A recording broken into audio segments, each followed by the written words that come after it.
start recording. Sorry about that. It has some technical difficulty there, but difficulties there. But apparently, I don't have to do to relog or anything like that. I don't know what it is. I think it was plugging my. This phone is so old and so ghetto. I can't get the videos off the phone. Oh, it's Father's Day. Damn it. So happy Father's Day. So here we are. We're gonna kind of settle in for the long run here. Yep. As soon as I plugged in my phone, I got drop frames because whatever it is not handling connecting to my phone at all, because the phone is so old. So I got I got data on a phone that's essentially worthless. I can't get anything off of this phone, which is annoying. I could upload a 3 minute short.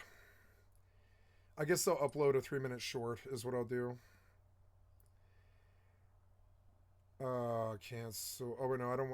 I do want to set an alarm for 9:50 and get back to Jeter 9:45 or whatever. 9:45 at 10 a.m. We've got an EVE Online op. Gonna log into my main, try to make some money today on FFXI. We're getting back on the GeForce now. I don't know. I logged off when my connection got shitty. Yeah, I don't know what's going on. It's got a solid connection though. I don't know what it is. I will do my best to try to get proof of the Bellingham, Washington protest. I'll do a short of the Bellingham, Washington protest over my phone, I guess is what I'll do. I'll upload. Now the phone says I have two 10-minute videos. Okay, so sorry about that. I got approached by somebody who I wish to, Nope. Democracy and no person Bellingham. Oh no, it's just gonna let me upload the videos. Very good.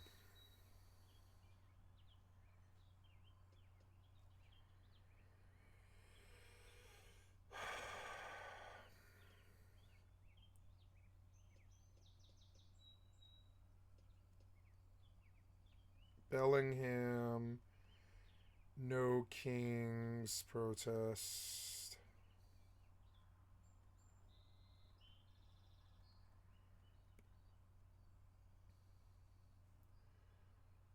$6.14.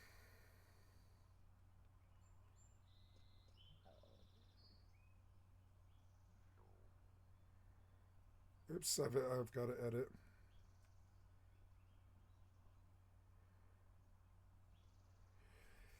Oh, I'm able to upload off my phone, so there we go.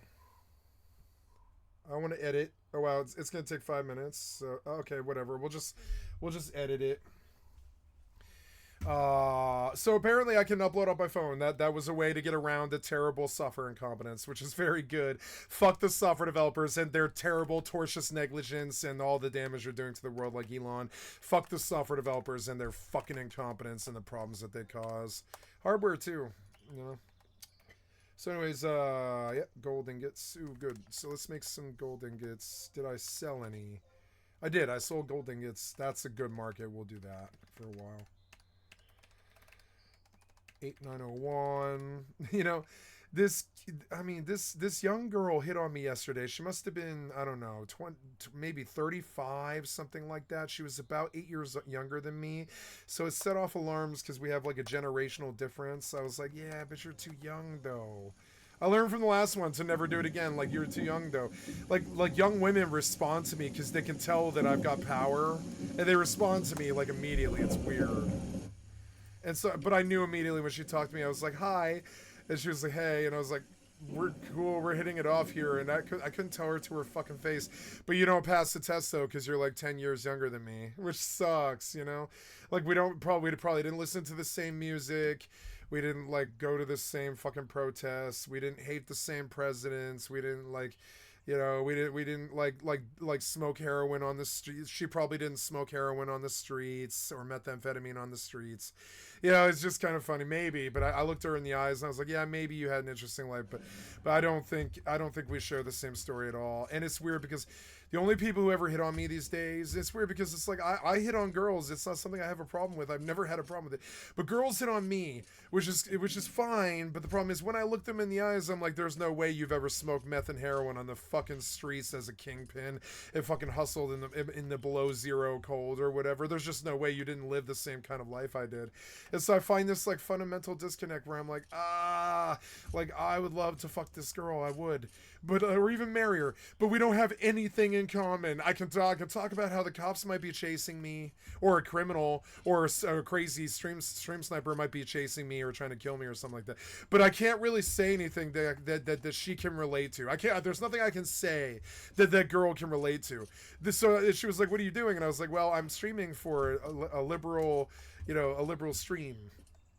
And she was like, "Oh, cool." And I was like, "I do MMO lifestyle stuff," and she was like, "Oh," and I was like, yeah, I do. I am an MMO. Most people, I think what I said is most people are very interested in long form MMO sessions." And she was like, "Ah."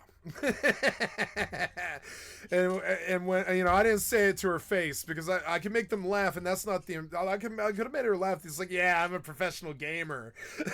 And laughed at her face. But but I don't want to deride it any further than it is. I don't want to make it into a joke. Like, I don't want to make it into a joke so everybody starts laughing at me for being a professional gamer. I have a bit of a fucking, like, a thing about that, I've got a thing about that. So, I just was like, yeah, most people, I didn't know how to say it, so I just stumbled through it, and I was very careful what I said to her. She could tell. I was like, most people aren't very interested in long-form MMO history. And she was like, oh. I was like, yeah. And I was like, yeah, if we had anything in common, I would ask you for your number. If we had anything, I'm talking anything at all, if we had ever been in the same, even financial bracket, but I don't think we've ever been in the same political bracket. I don't think we've ever been in the same financial bracket. I think you've been middle class all of your life.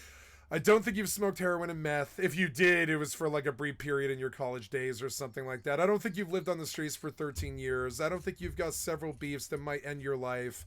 I don't think you've ever had a pistol leveled at you or been robbed by a drug dealer or a fucking stick-up kid. I don't think, it is weird. Those things don't differentiate me from her, but it does create this insurmountable barrier where I have to explain a bunch of crazy-ass shit that if it's the right girl, I don't have to explain it. If it's the right girl, I don't have to explain myself. When I explain my job to her, I knew anytime I have to explain my job to a girl, it's not gonna work. It's not gonna fucking work. She immediately lost interest, and I was like, yeah, that's right. Professional gamers, take a step off. I was like, step off. That's right. It's the worst job in goddamn history. It's the job that's least likely to curry favor with a female. It is, actually. Like, literally, you could be like, I'm a drunk crackhead bum, but things are working up and I have a place of my own. And I'm working, 60-hour weeks for like $25 an hour, and I'm going to be out of this soon. I'm going to make 60 grand soon and all this stuff. You'll have a better chance saying that than being like, I'm a professional MMO game streamer. You can literally be like, yeah, I'm a heroin man. Like, I could do that too, but I'm those things too. Like, I could be like, yeah, I'm a crack-addled, methamphetamine addicted, heroin addicted fucking person from the streets who's drunk, crackhead bum. And I have a good mind, but at least but I am a drunk crackhead bum, right? She's gonna listen to that and weigh it in her head a lot better than she is professional gamer. So no, my job isn't that kind of thing that makes the girls go twerk.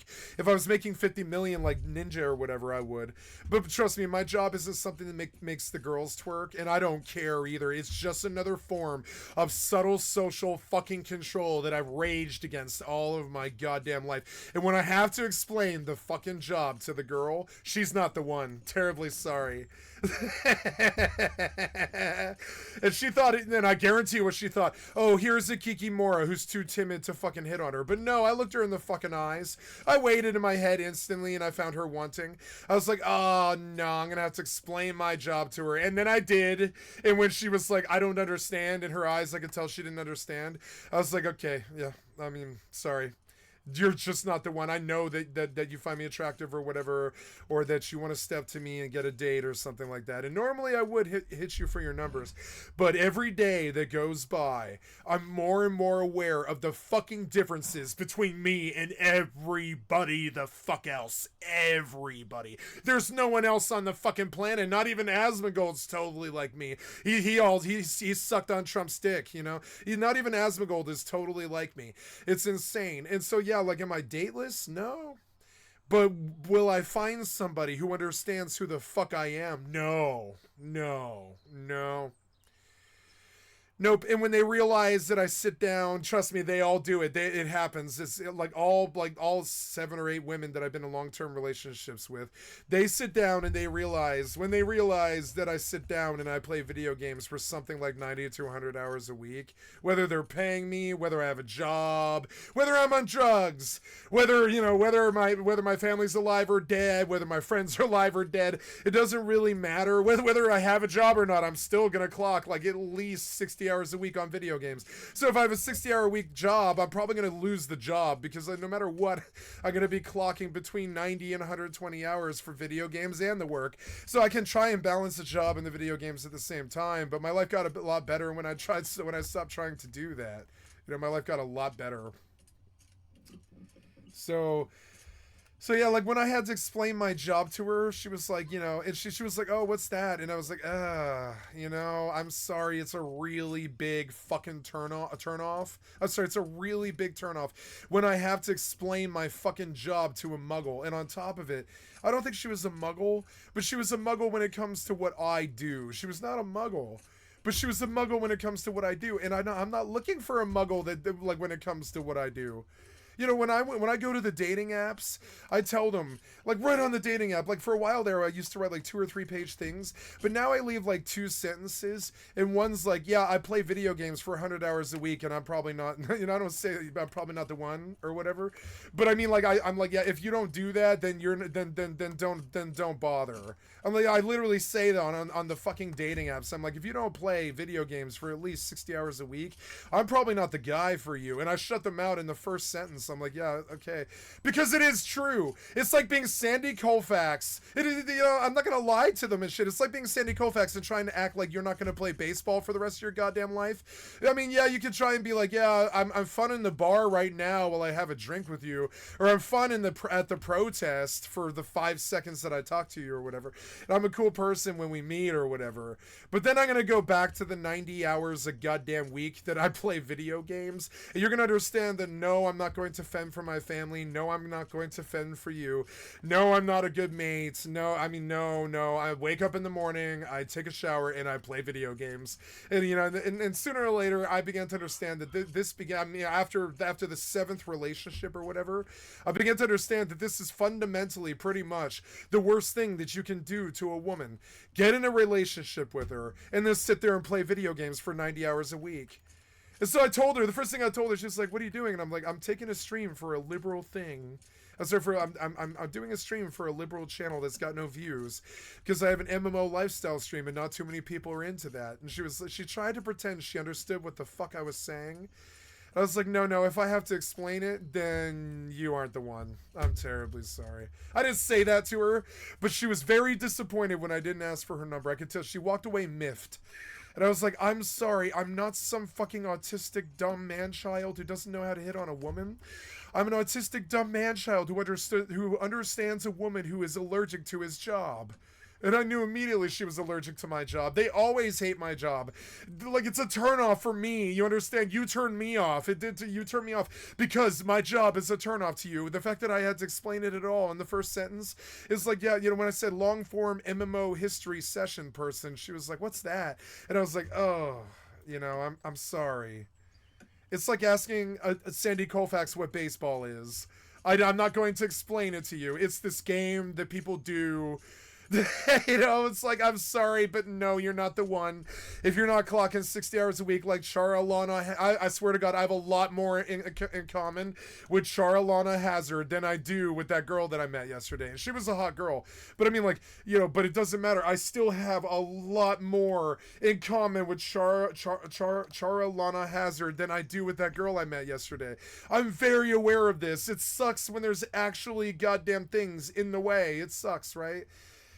It sucks when things are in the way. It sucks, but I mean, like, if you don't wake up and worry about the state of the world's video game developers every day, this kind of thing for a number of reasons. First is that it is. If you don't wake up like this girl and start like doom scrolling through your phone to figure out whether or not Dune Awakening is worth buying or not, I don't want to explain to you what my fucking job is. We just have a fundamental disconnect. You're in the real world. I'm Major Kitsuragi from motherfucking what's it called? Ghost in the Shell. I'm sorry. It's not that we don't like. It's not that I wouldn't fuck you or marry you.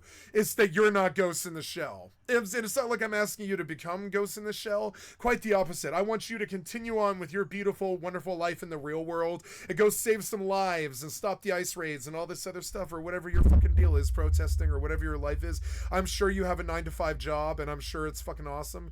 I've never had a 9-to-5 job. I can't think of a time I've had. Nope. I've never had it. I've never, even when I worked cashier, fucking 60 hours a week, it was still from 9 to 5 in the morning. It was, I mean, yeah, from 5, well, it was more like 5 till 9, really. It's like I would work, I would come in at like sometimes 5, 7, 9, 11 p.m., something like that, and work till fucking 9 in the morning with the met out tweakers at the fucking 7-Eleven. I'm just not like that. I'm just not like you. You step to me, and I swear to God, it's fucking rude. Girls do this too. They're like, it's your shortcomings somehow, and they walk away miffed. And I'm like, no, you just don't have anything in common with me. It's not my shortcoming. It's not your shortcoming. You don't spend all of your life playing video games and doing drugs and crazy ass gonzo shit and being in a band and, you know, and nutty shit. And I don't sit around doing a 9-to-5 muggle life, you know? It's a fundamental disconnect. She was like, why would you hit on me? And I was like, I'm not timid. I'll fuck you in the ass right here in the middle of, I'll fuck you in the ass right here in the middle of, like right here in the middle of this protest while 5,000 people watch. I'm not timid. I'm really not timid. I have a fundamental fucking disconnect with people who just aren't like me. I'm sorry.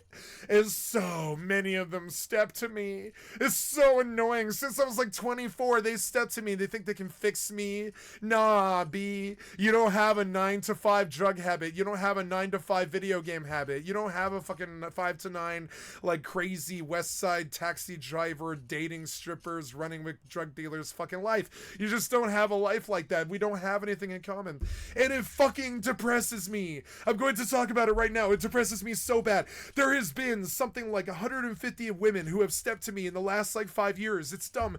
Girls at the grocery store. There was a girl at the Trader Joe's the other day who stepped to me. They stepped to me, and they make it that my problem that they don't have anything in common with me.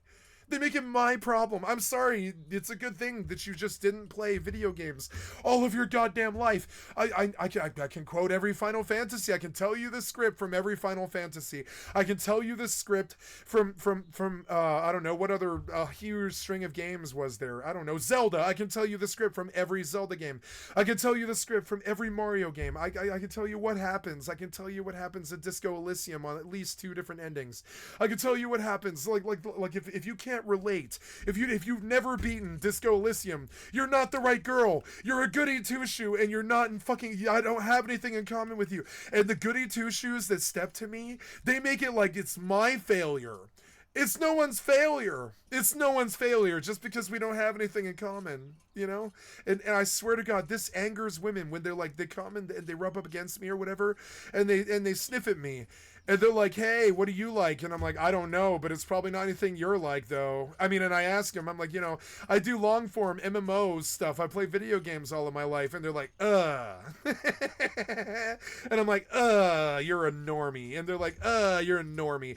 They're looking for somebody who isn't like everybody else and doesn't play video games 9 to 5. And, you know, it has a job as a professional video gamer. And they're like, and I'm like, you're a normie, you fucking muggle. And they're like, you're a normie, you fucking muggle. You sit around and do nothing all day. Their response to me is, you're a normie. And my response to them is, you're a normie. And I'm fairly sure that neither one of us are right.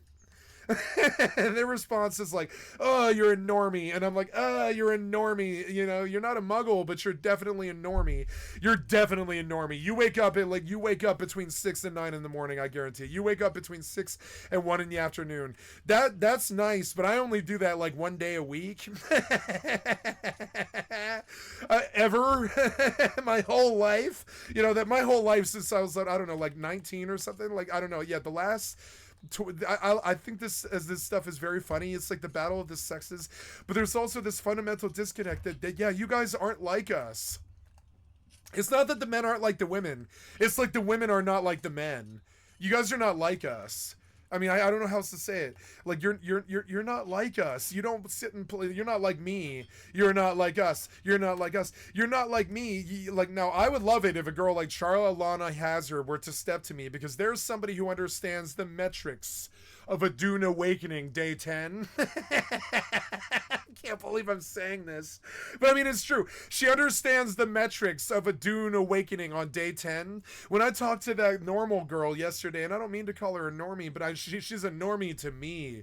She's a normie to me. And I was like, this is gonna, and it always plays out like this. It's so annoying. It plays out like I'm the loser, but I'm the one who's written 2 novels, been a lead singer in a band, has a successful stream, and like has built 3 successful businesses, slept with a bunch of strippers who were super fucking hot, and all this other shit. I don't think it's my shortcomings that you're a normie. I don't think it is. I don't think it's my shortcomings. And it came up yesterday. I was like, God damn it. I was just standing here, and she threw this hat in the ring, and she walked up to me. She was like, hello. And I was like, hello, how are you? And I was like, you're incredibly on the spot right now, aren't you? And that's another thing is they come to me. They're like desperate. They come to me. I don't like desperation. I've not spent my life desperate for women. I know that all the other men are thirsty. I'm not that thirsty dude. I've never had a problem with women. I can go on down to the town right now. I can like literally walk on down to the town with $10, and by the end of the night I will have a woman in my bed. That's never been an issue for me. It's like crazy. Like it's actually kind of an issue not to do that for me. You know what I'm saying? It's like an issue for me not to be like that. So like I try not to be. I try to be normal, and I try to give them the fair shake and be honest with them and stuff, you know. But I mean, we don't have anything in common. We don't have anything in common. I despair over it. It's because, yeah, you did good things with your life. You didn't do methamphetamine and heroin and fuck around on video games. I'm fucking around on video games as I speak. I doubt she is. If it is, it's Candy Crush or something like that. She's not playing fucking World of Warcraft or Fortnite right now. I guarantee it. She is not. So it's like, yeah, it's not that I have a shortcoming or that you have a shortcoming, babe. It's that we don't have anything in common. It's actually a lot more common than you might think. We don't have anything in fucking common. We don't have anything in common. I just 1v3 2 nasty dudes immortal. You probably woke up and went to the coffee shop. Now, I'm not saying that one is better than the other or one is worse than the other. I'm just saying, like, you know, I'm not like that. I stopped living like that like 7 years ago. I stopped going to the coffee shop every day. I stopped being a normie like 7 years ago. Probably when I was on the streets for like smoking meth for like 4 years. Like, you know, I don't know what it is. Like it's like being Steve-O. I'm gonna hit you with a fucking metaphor. It's like June Cleaver keeps hitting on Steve-O from Jackass. And I'm sorry, but yeah, June Cleaver doesn't really fucking turn me on. No. Like normies, they don't really turn me on. When I meet that girl, I want her to tell me about her 2 past drug addictions. I want her to tell me about her criminal history. I want her to talk to me about politics outside of a protest. I want her to talk to me about being in the other thing I told her was also a turn off to her. I was like, yeah, I haven't been to one of these in 25 years, which was a turn off to her. And then I was also like, yeah, and when I did, it was with an anarcho punker commune, which was also a turn off to her for some reason. And I was like, oh, okay. We're not anarchists together. We're not video game players together. I would fuck the living shit out of you right here in front of 4,000 people. It's not that I'm timid or even scared to get your number. It's that I'm looking for something that we share in common. One thing. And the last like fucking 20 women that step to me, you can tell right away they absolutely do not have anything in common with me at all. And I despair over this. Like, you know, everybody's saying there's too many people on the planet and all this. My thing is more like, I don't think there's enough people on the planet. I am a snowflake. There's nobody like me. I am a snowflake. It's fucking annoying. I don't like being a snowflake, but I am. I'm more of a snowflake than anybody else in the culture. It's so annoying. Drunk crackhead bums are like less of a snowflake than me. Like, it's fucking weird. They have a better chance of sleeping with that girl that I met yesterday. They absolutely do. I am on the lowest rung of the goddamn totem pole. It's not because I tell myself this. It just actually is the case. When you mention video games and you mention a 9-to-5 job doing it and you mention the drugs that you've done and the fact that you've been a kingpin and stuff, they can't relate. Well, vice versa. I can't relate to you either, Normie. Terribly sorry. Vice versa. I can't relate to you either, Normie. You know? I'm sorry. I know it's incredibly rude, but this is the battle of the sexes. It's all fair in love and war. It's not your fault or my fault that we have absolutely nothing in common. It's that, like, I didn't spend my life doing anything normal. I can't relate to it. I think I know more gay people than I do straight people. Like, I don't know. I'm just not a normie. Norm life, baby. This hot girl who with a really interesting personality steps to you, but you've got nothing in common. Norm life, baby. She makes it your issue, even though you got nothing in common. Somehow it's your failure. Norm life, baby. They blame you for some weird shortcoming that's neither person's fault. Norm life, baby. And it's just weird. It's like some normies step to me. I'm sorry. You are a normie compared to me. You are a normie. You might not be a normie in your protest circles, but you're a normie to me, and it sucks. I'm not saying that to insult you. I'm saying that we don't have anything in common.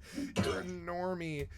You don't know every Marilyn Manson lyric. You don't know what progressive is. You don't know what industrial is. You've never been a lead singer in a band. You've never been a raid leader. If you have, it's not for fucking 5 years with 500 people under you. You've never smoked heroin. I fucking guarantee you. You've never smoked methamphetamine. It just wasn't on her face. And I was like, yeah, when I look at a girl that I'm going to marry, she better have drugs on the lines in her face.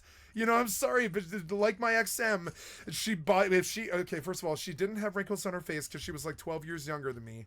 You know, like, that's weird because we didn't hate the same presidents. We didn't hate the same music. We didn't love the same music. We didn't watch the same MTV. We didn't laugh at the same jokes or the same comedians. We have nothing in common. And that's another thing. A lot of younger women like to step to me all the time and they make it like it's my issue when I'm not like, oh, boing, you know, when I don't twerk or whatever. When I don't twerk for them, they're like, what? And I'm like, but I've dealt with so many normies. I know better. I know better than to date a normie. I just know better. I know it. I'm just not like that. I'm not like that. I've tried so many times. It just doesn't work. It doesn't work. I'm sorry. It's my issue. It's not yours, babe. It's you. It's my issue. I don't do normie. I'm terribly sorry. You're not a muggle. Thank God, or I wouldn't have given you the time of day.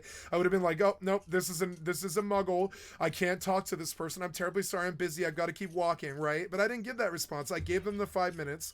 When I came back wanting for anything in common at all, when I came back, she was like kind of miffed by it, and I was like, well, yeah, sorry, I just didn't live a life like you. You know, I don't live a life like that. I'm sorry. I don't find normie appealing. When you step to me, I want to hear about 2 drug addictions, maybe some prostitution history, maybe some, some busts, maybe you've been a felon before, maybe you've done some jail time, maybe you've blown something up before. Have you ever set a dumpster on fire? Have you ever snowboarded in a metropolitan city? Have you ever, like, these things, the girl's gonna be like, no, no, no, no, no, no, no, no, no, no, no. I'm gonna keep asking things like this, and they're gonna be like, no, and I'm gonna be like, yeah, there you go. It wasn't that I'm timid. They want to blame me for being timid, that I can't hit on them or something like that. But it's not that. I'm too timid to hit on people that I have no fucking interest in common with whatsoever. I just don't think that's gonna be fun. It'll be like my mother and my father. They basically had nothing in interest like together, nothing common in interest at all. So for like 7 years, I watched them avoid each other. And then you hear like Hollywood movies talk about this too. Like I watched my parents pull the same. Remember that quote from Fight Club? I'll pull it up. I watched my parents pull this same act for years. Right? It's Fight Club quote from Chuck Palahniuk. Right? I have read all. Have you read all of Chuck Palahniuk? Because I have. And trust me. Every time that some normie steps to me, I'm like, oh boy, it must be nice to date a normie. But I just think that's so freak show. I can't actually do it. I'm weird and I've smoked heroin, hunted police before and stuff like this, but I'm not weird enough to want to date somebody that I don't have anything in common with. And it's a despairing thing. Every time one of these girls steps to me, and it's in public too, they step to me and they hit on me, and I'm like, I don't like desperation. And on top of it, like when I mention what I do, that's the first thing they ask. That's another thing that really is a really big turnoff for me. I don't give a flying fuck what that girl does. I think it miffed her that I didn't ask her what her job was. When she asked me what my job was, I knew immediately that I wasn't going to ask her. Because my job doesn't matter. I don't care if I'm supposed to be supporting you or children or something like that. My job doesn't matter in the real world. It doesn't actually matter. I've never cared what somebody's job is. But they go, what do you do? And that's the first thing they ask every single time. They're like, what do you do? And I go, oh, I'm some long-form MMO streamer, gamer type who used to be a kingpin. I used to run with the drug circles and all this. And now I'm out here doing nothing on disability. And they're like, oh. And then I don't ask them because I know the fact that they asked me what I do means that they care about that. I don't care about that. There's a beautiful Fight Club quote about this, right? And I also know what happens when you date somebody that you've got nothing in common with for years and years and years. It's what happened to my parents. It's called divorce.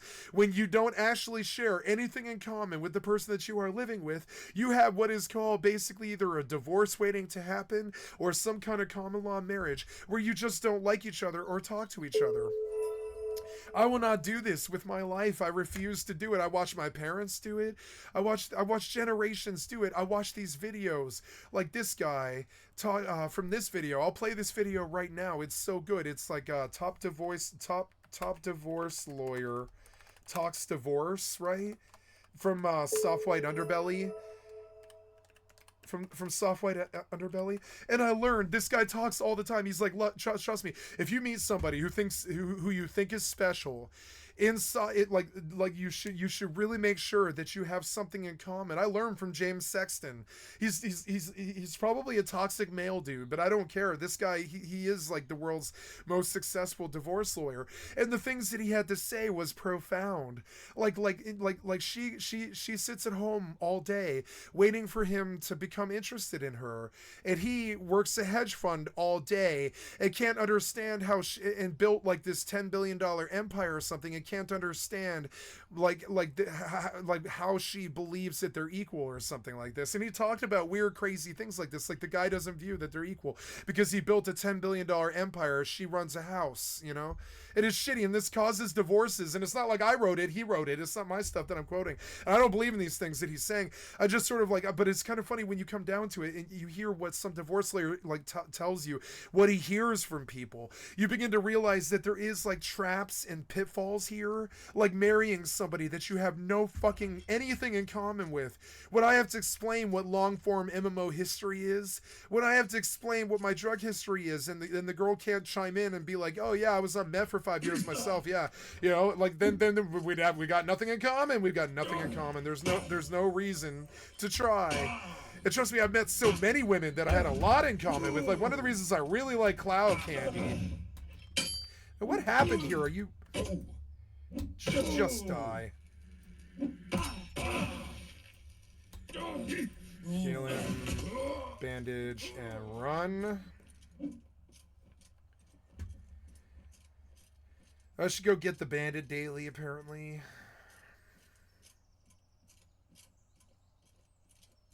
I don't think I can kill the melee, but I'll try. No, I want him to leash. Yeah, I want you to leash. Uh, yeah, like I'm pulling mobs on Mortal. I guarantee she's at some coffee shop, like talking to kids about how she met somebody last night, but that they had nothing in common. It's weird. It's like, you know, like, and I want to go back to James Sexton talking about this. I think about this all the time. I'm like, when I settle down, it's gonna be with the right woman who actually shares something in common with me. I don't think that exists. It's a problem. I think I'm like I can't prove that. There's no control group. right. So like. So I don't think I'm going to pass my genes on because I don't have genes that meld with the rest of the human race. I don't think there's like maybe 10,000 people in the world that are like me, and I'm not like any of them. So it is kind of weird. If one of those 10,000 people can't step to me, then I don't know. Or 5,000 really, if you cut it in half, because it's like only 5,000 of those women, and probably like maybe like a quarter of those are gay. So there's like 4,500 women or something like that. There is like 10,000 people in the world who can relate to my job. Then you lop it in half because half of those are male and I'm straight, and you lop that in a quarter because 50% of those women are going to be gay. Statistically, so we lose like 1,300 off of that 5,000. So it drops down to like 4,700 women on the planet are going to actually relate to me and be able to date me. It's fucking shitty. Like that's what the actual fucking numbers are. I've been embracing it and understanding what the limitations are for like, I don't know, 15 years or something like that. It's fucked up, but it's true. I've been worried about this for like 15 years. I was like, well, I looked around last time I had a major good one. She cheated on me. Or not, I'm sorry, major, not the last time, but the time before, or no, the time before, my baby's mama's mama, like the time before, the last major not high school, but like young 20s relationship I had that lasted 2 years and 8 months or something like that. It was a good one until she cheated on me.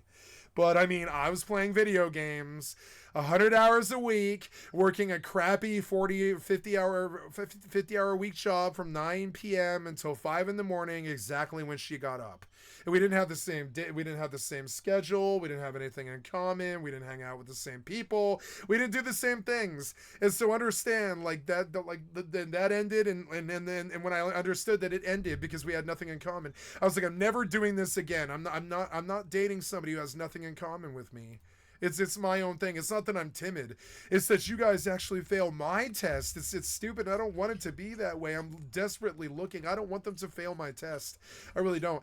But I mean, they are failing the test. They have nothing in common. They are failing my test, not failing a test. They're not failing any tests. They're failing my personal shitness test. The litmus test, right? But it's a shitness test. Did you have a shitty life? Are you from the lower class? Have you smoked heroin and meth? Have you hung out with the crazy people smoking the crazy powder down at the flop house for years and years and years? Have you ripped off credit cards? Have you dated strippers? Have you dated prostitutes? Have you been with a drug circle trying to run some kind of trans-Pacific fucking smuggling ring? Have you crashed cars? Have you had firearms leveled at your chest? Have you ran from the police something like 7 or 8 times, 7 or 7 times successfully?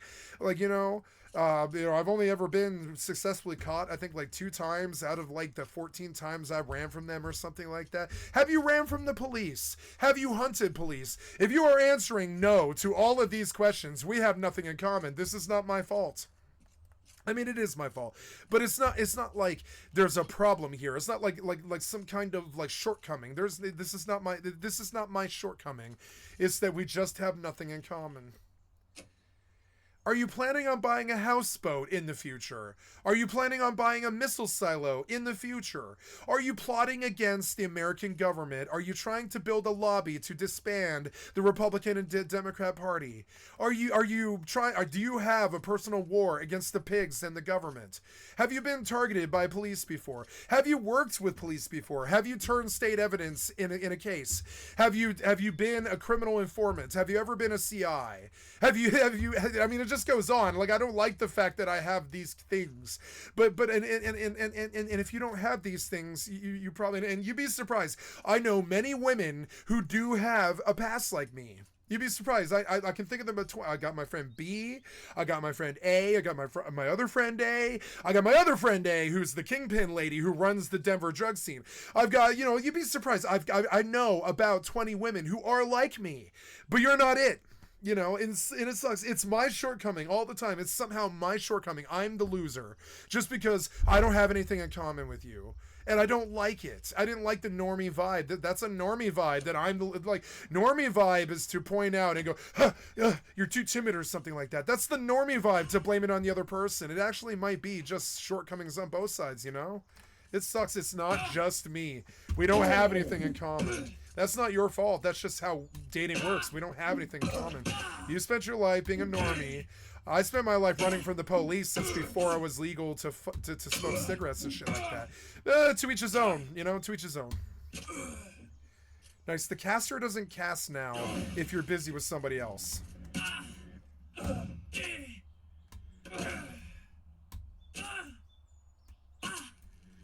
Can I get the other one too? Yeah, I probably can. You didn't like that.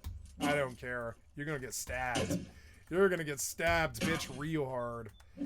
Real hard in your face. Oh.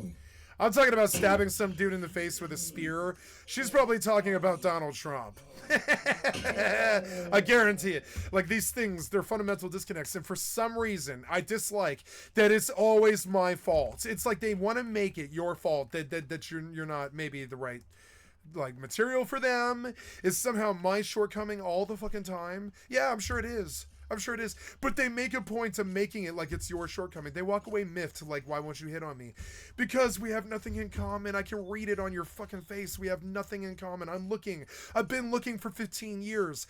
Okay, there's a girl, and there's several girls. There is like 10 girls in the back of my coffee shop who are exactly like me. They go home to some burnt out fucking garage. At the end of their day, they smoke their weed, and they drink, and they play video games. I know there's like 12 girls in the back of Stella's coffee shop in Denver, Colorado that do have lives like me.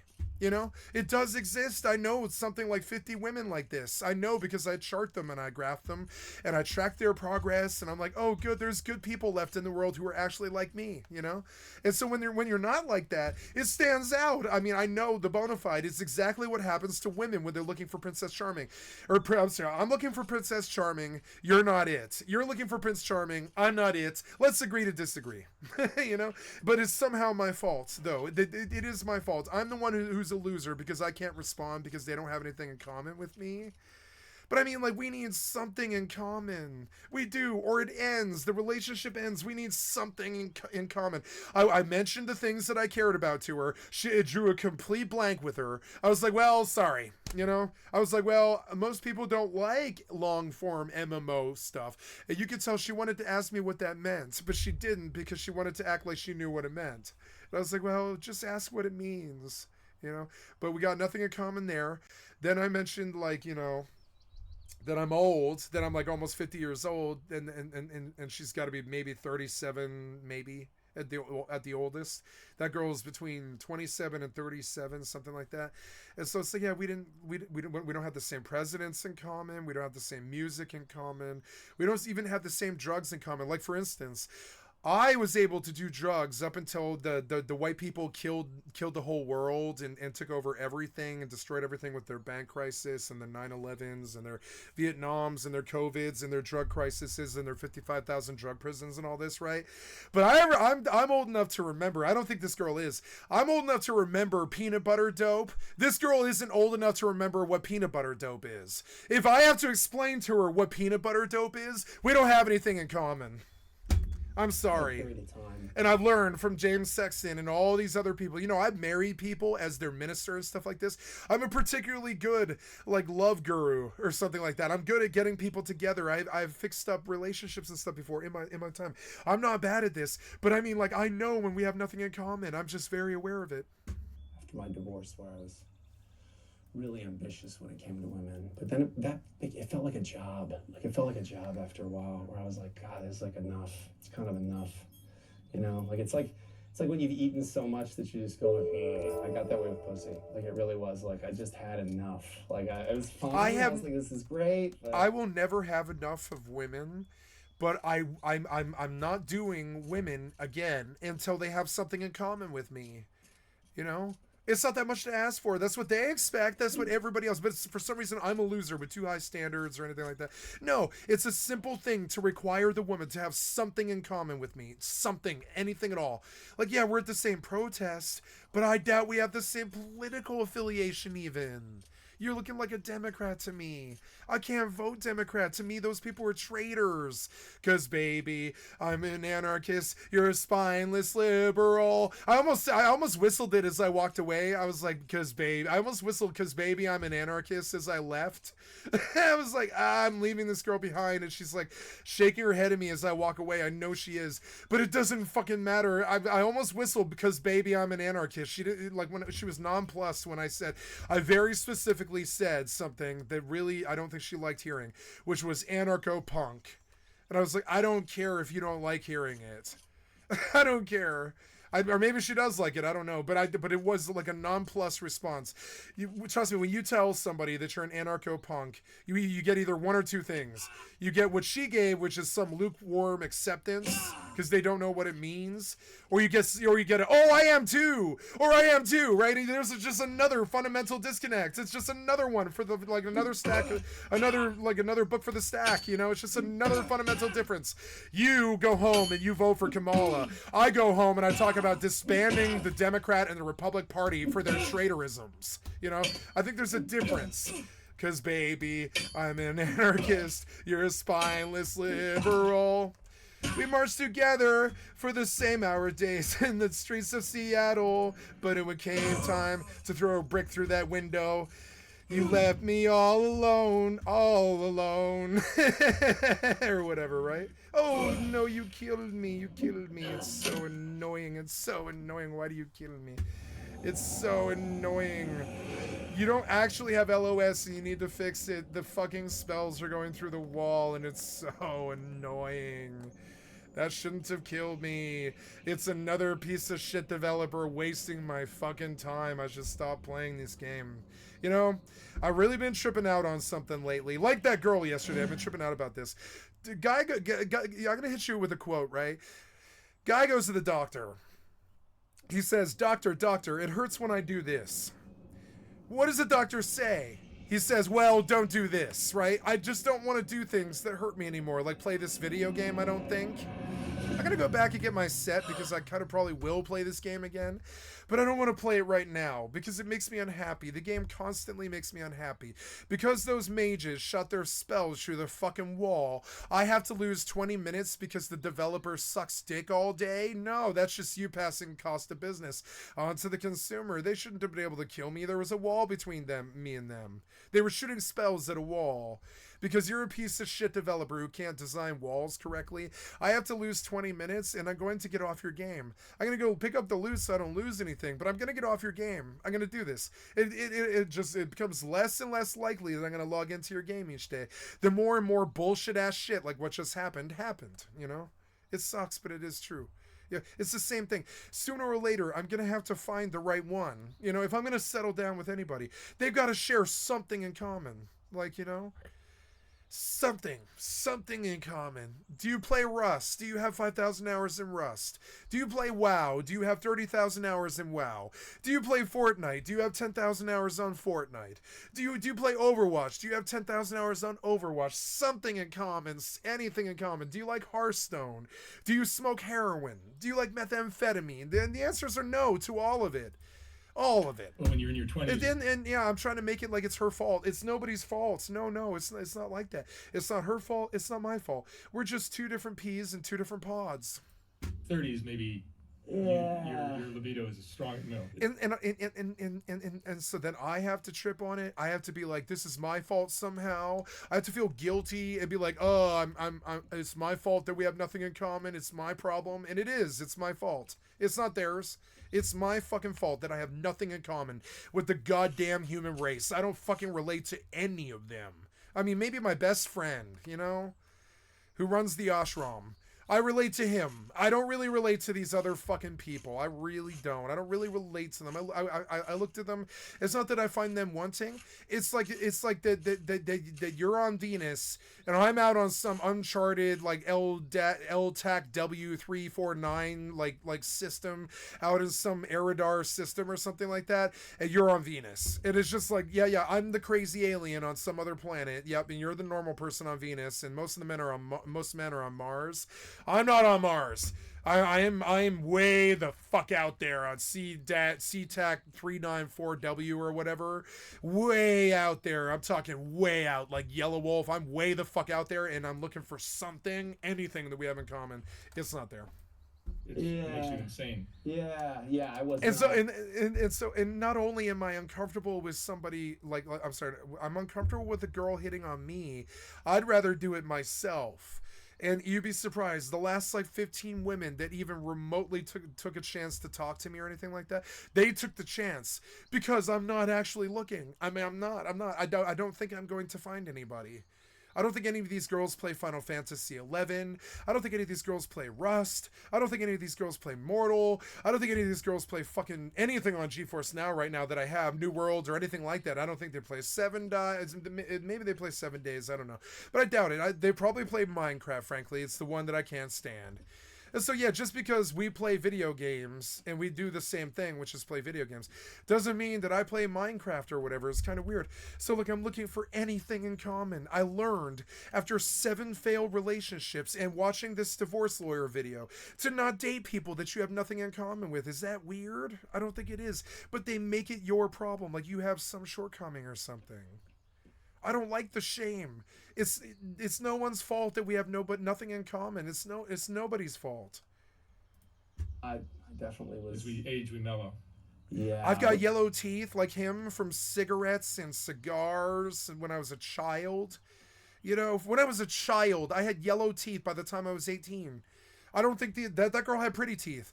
Like, do you have yellow teeth? The answer is no. Do you drink like almost every day? The answer is no. Do you drink every day? But are you like probably the furthest from alcoholic that of anybody that you know? The answer is no. Have you done 20 drugs at the same time? Have you done 7 gel tabs? Have you done ayahuasca? Have you done, like, you know, fucking microdots or datura? I mean, it's just, like, weird. Like, do you have a brain that has holes in it due to your heroin use and your methamphetamine use? The answer is no. Do you like doing lines? I don't care because I don't like doing lines. I think doing lines is for fucking posers, you know? I think going to, like, I don't know. I'm just saying. Which I think is great. Although I have to tell you, one of the most depressing divorces I ever did was a guy who was, I think, 92. Oh, jeez.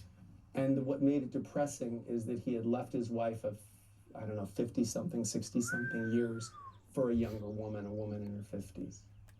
And I just remember what was sad. See, I'm not doing that. I'm looking for that person who shares the same thing in common, who's a total like introvert, but also this crazy extrovert who can't stand humans. It's just so weird. They can't stand humans, so why would they ever talk to me? Like, you know, I can't stand humans. Like, I didn't really like this muggle that talked to me yesterday. It was kind of annoying. I can't, and this is my issue, not hers. I don't share anything in common with you. It's annoying. About it I don't mean muggle, I mean normie. She really wasn't a muggle. This guy is still being led around by his dick. Like Yeah, this was another trippy one. This guy says all these profound things. Like, for instance, when you're 92, you're still going to be thinking with your dick. It's so stupid. It's so depressing. It makes me not really want to do this stupid shit. Like no, I don't want to be thinking with my dick when I'm 92. Oh my God. Like, I'm going to be chained to an idiot forever. I'm going to be chained. I love how he says this. I'm going to be chained to an idiot forever. And like, I don't like that. I don't like the avaricious nature of my male sexuality. It's fucking annoying as fuck. Like, you know, I don't like how thirsty I can be, you know? So I just don't do it. I just don't do it to women. But it's not like that I'm thirsty. It's just that, like, you know, it's almost dominational or something. It's weird. It's like, I don't like how aggressive I am with women or anybody else. I don't like how aggressive I am. It's a game that I lose, you know? They're walking here, and I'm gonna have to run, but I've got to get all of this in my inventory. Run. Run. Run. Oh, you have auto aim, you bitch.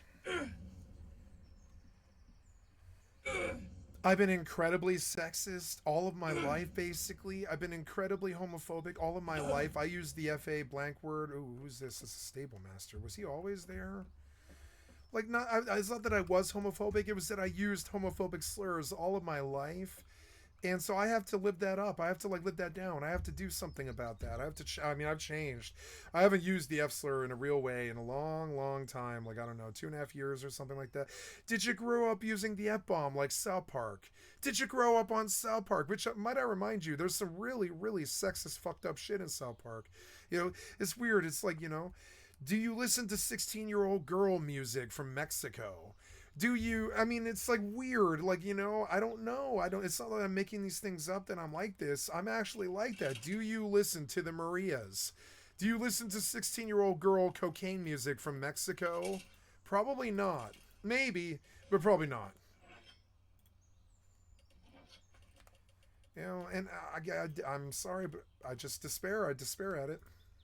Like, I'm gonna forever be led around by my dad. And I remember thinking, like, no, I really thought that at like 90 something, nope, I would just, like, a beautiful woman would walk by and I'd go, oh, there's a human being. Like, there would be no... You can appreciate it without... Yeah, there would just be no sense of, like, yeah. I have this in too. I see women, I want to dominate them. It's a part of my personality I really don't like. I see women and I'm like, there's somebody who likes being submissive, so I better take control of them or whatever, and you know, or whatever, right? And it's weird. I don't like this about myself. I don't. But I've always had it. I mean, I was the king of the high school. I've always had that, but I don't fall to normal tropes like most men do.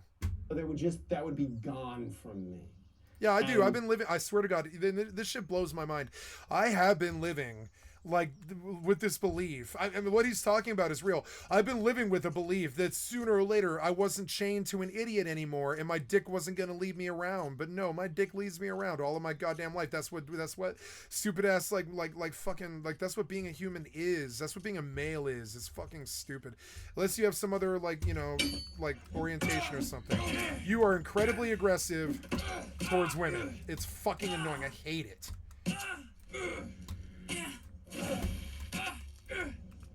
Die. These guys are gonna kill me, so I'm just gonna run.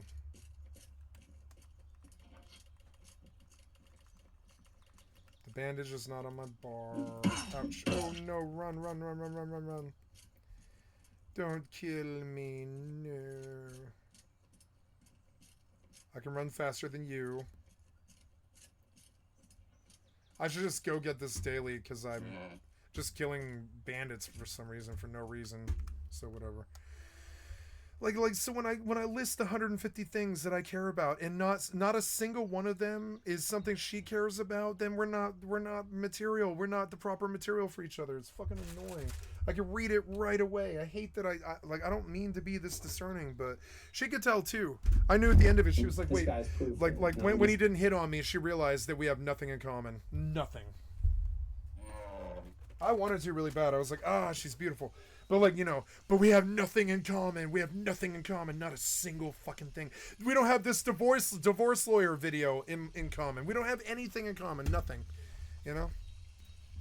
We probably don't watch the same streamers. We probably don't even have the same political views totally. Yeah, we're at the same liberal rally, but would you throw a brick through a Starbucks window? She's going to say no. And I'm going to say, absolutely, it's a requirement. You know what I'm saying? Years old and you're still thinking with your dick. Like, we're doomed. That terrified. We're doomed. It really did. I'm gonna be led around by an idiot all the rest of my life. It's so dumb. Experience what it's like to just be free. You live in New York, where there's the financial industry. There's all kinds of industries here. Oh yeah. But to me, sometimes I wonder if female attractiveness isn't the highest valued commodity. 100%.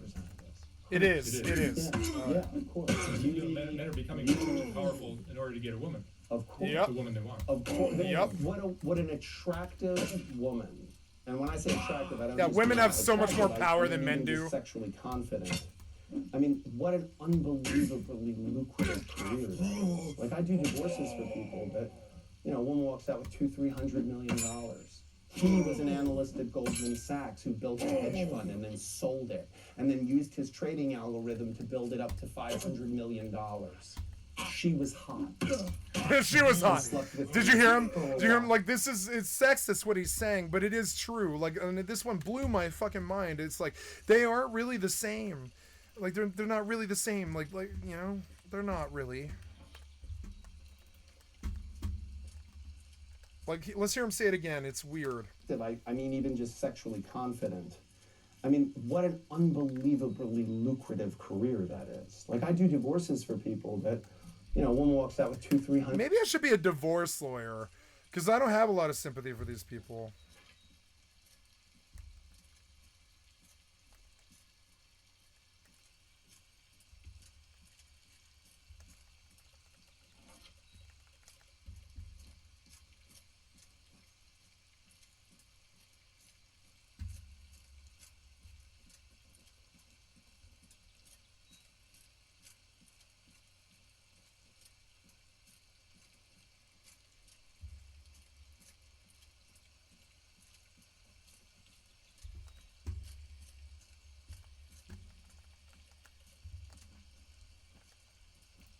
$100 million. He was an analyst at Goldman Sachs who built a hedge fund and then sold it, and then used his trading algorithm to build it up to $500 million. She was hot and slept with him for a while, and then stopped and started sleeping with other people and playing tennis and having Botox, and she's going to get half.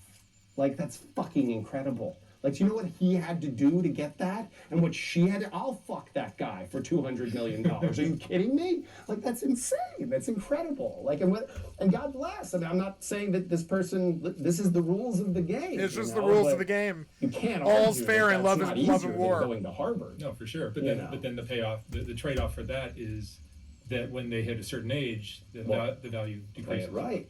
Play any stock, if you hold it too long, it's going to go down. You know, like, so play the stock the right way. I mean, and that's what I think. If we were a little more honest about the nature of male-female coupling, like I could tell there was some desperation there, that she's looking for somebody in the scene who's special, and I was like, the desperation is not a good look, though. It's not a good look on women. You know, it's not a good look. It's like, I'm not desperate. I learned a long time ago how bad of a look desperation is. I just don't have it. I had a look of desperation with Cloud because I thought she was the one. So I came at her like, can I buy you? Can I buy you things? Can I curry your favor? Can I love bomb you? Can I, you know, I stepped and I was like, this might be the one. So I did like beg her and cajole her and bribe her and write her poetry and all types of shit like that. When she's the one, I'll do all the stuff. But I mean, like, I mean, right now we can't even establish what is gender. You know, we can't establish any of that anymore. So divorce is becoming incredibly hilarious and fraught. Well, to me, what is, like, sometimes you have to stand back and look at things to get. Maybe I should go back to school to be a divorce lawyer, just because I want to hear all the funny stories, and I don't care about fucking some other dude in court. I don't care about that. Perspective on what it is, Sure. and sometimes you look back at marriage. So when was it invented? But I would like to bust cheaters, you know, as a lawyer. I would like to bust people who cheat on their wives, because it's fucked up. Or like it's sexist to say that he built a hedge fund and $1 billion and she was just hot. That's a really sexist thing to say, because she, you know, loves him, sleeps with him, supports him, takes care of him, has kids with him, messes up her body having kids for him, and all this other stuff. It's like saying, it's like sort of like devaluational to say that she doesn't do more than that, because she does. So it's like weird, you know, it's weird to say that she's just hot, because it's a lot more than that, right? A lot more. 2000 BC, roughly. And the life expectancy of humans back then was 18 years old. Yeah. And marriage was created for Land ownership and things like that. Yeah. And if you're going to die in your early 20s or whatever, then getting married at 16, 18 makes sense. Well, I think there's a distinction that has to be made between pair bonds and marriage, right? Marriage is a government concept. Marriage is a contract. Marriage is a legal status. Pair bonds, right? Two people go in it together, saying, hey, there's 7.3 billion people in the world, and the two of us, we're gonna lock up together, and we're gonna try to hold hands and get through this thing. Till we're 80 years old. Well, until whatever, I mean, what's interesting is, first of all marriages end. They end in death or divorce, but they all end. Like every marriage ends. So it's one of the only things that you go, wow, I really hope this ends in us dying. Most things, that's not the desired outcome. But in marriage, you hope marriage will end in death. You hope that you will be together until one or both of you die. But all marriages end. So as a guy, as a provider, if you knew it was going to end and you were going to have to give away half your money, you might think twice about doing it. Well, I think that's what makes being a divorce lawyer interesting, is that it's a lot of what a court has to do is disregard what happened in the marriage, because the truth is at the bottom of a bottomless pit. Like, you're never gonna get there. Yeah, well, he's fucking his secretary. Right, because you were not sleeping with me anymore. I have a client whose wife acknowledges she didn't sleep with him for 6 years. What did you think was going on if you didn't sleep with him for 6 years? So delegate. You delegated that responsibility. If you don't want to have sex with him, that's okay. No one should force you to have sex with this person. Let him go have sex with someone else. You don't want to do the laundry, hire someone to do the laundry. If you don't want to mow your own lawn, hire someone to mow the lawn. Delegate that responsibility. And this guy wasn't even sleeping around. He was going to those hand job places, where you get a massage and get a hand. The most pathetic thing in the world, the most innocuous thing in the world. He didn't have a girlfriend. There was no love involved. He was getting jacked off for $50. Like, that's sad. First of all, hand jobs. But I mean, it's a man. Did you expect any less? Or sorry, no, I expect less, yeah. But did you expect any more? Excuse me. No, it's a man chained to his dick, like you were talking about earlier. That's an outdated technology. That's like a Betamax. Who even does that anymore? But he was doing this, and he just thought, okay, that's fine. She had the indignation to say, he shouldn't be a custodial parent. He's a terrible person because he's doing this. And I was like, wait, how is that much different than going to a strip club? How is that much more different? Because we just, he was like, well, should I deny it? And I was like, is it true? And he's like, well, yeah. I said, no, we should own it. Let's go in and say, yeah, you know what? Yeah, it's pathetic. It's really pathetic. My wife didn't sleep with me for 6 years, and I'm human. And I wanted to have sex still. I didn't want to blow up my life. I didn't want to screw up my kids and have my kids have divorced parents. So I thought, all right, she's clearly not interested in me anymore. I'm not going to have a girlfriend and get caught up in all the things where people could get hurt and there's feelings and fatal attraction and stuff. I'm just going to go. It'll be transactional, like going to a strip club or anything else. And is it a little pathetic that I'm a guy who makes $1 million a year in finance and I'm paying someone $50 to jack me off? Yeah, it's kind of pathetic, but you know what? I figured out, but to suggest that means I'm a bad parent, that has nothing to do with my parenting at all, period. So, and thankfully the judge agreed with me on that one. But I really do think that the idea, I don't think, if you break it down fundamentally, 56% of marriages end in divorce. Think about, that's the ones that end in divorce. So how many people, what percentage stay together for the kids? Or because they don't want to give away half their shit. Another 10%, that's conservative. But let's say 20%, okay? That's at least right. You now have a technology that fails 76% of the time. That's insane. That's more likely than not. 76%. If I told you there's a 76% chance when you walk out the door today you're going to get hit in the head with a bowling ball, you would not go out, or you'd wear a helmet for sure. But people just continue to get married. Not only do they continue to get married, there's a presumption that you should get married, and if you don't get married, there's something wrong with you. So if you've got a girlfriend and you've been with her for 5 years, and you say to someone, we're getting married, they go, oh, that's great. They don't go, why? You're happy. Why would you get married? Like, everything's going fine. Why would you put yourself through that? Why would you run that risk? If you say to someone, we've been together 5 years, and we've decided we're not going to get married. We're going to move in together, but we're not going to get married.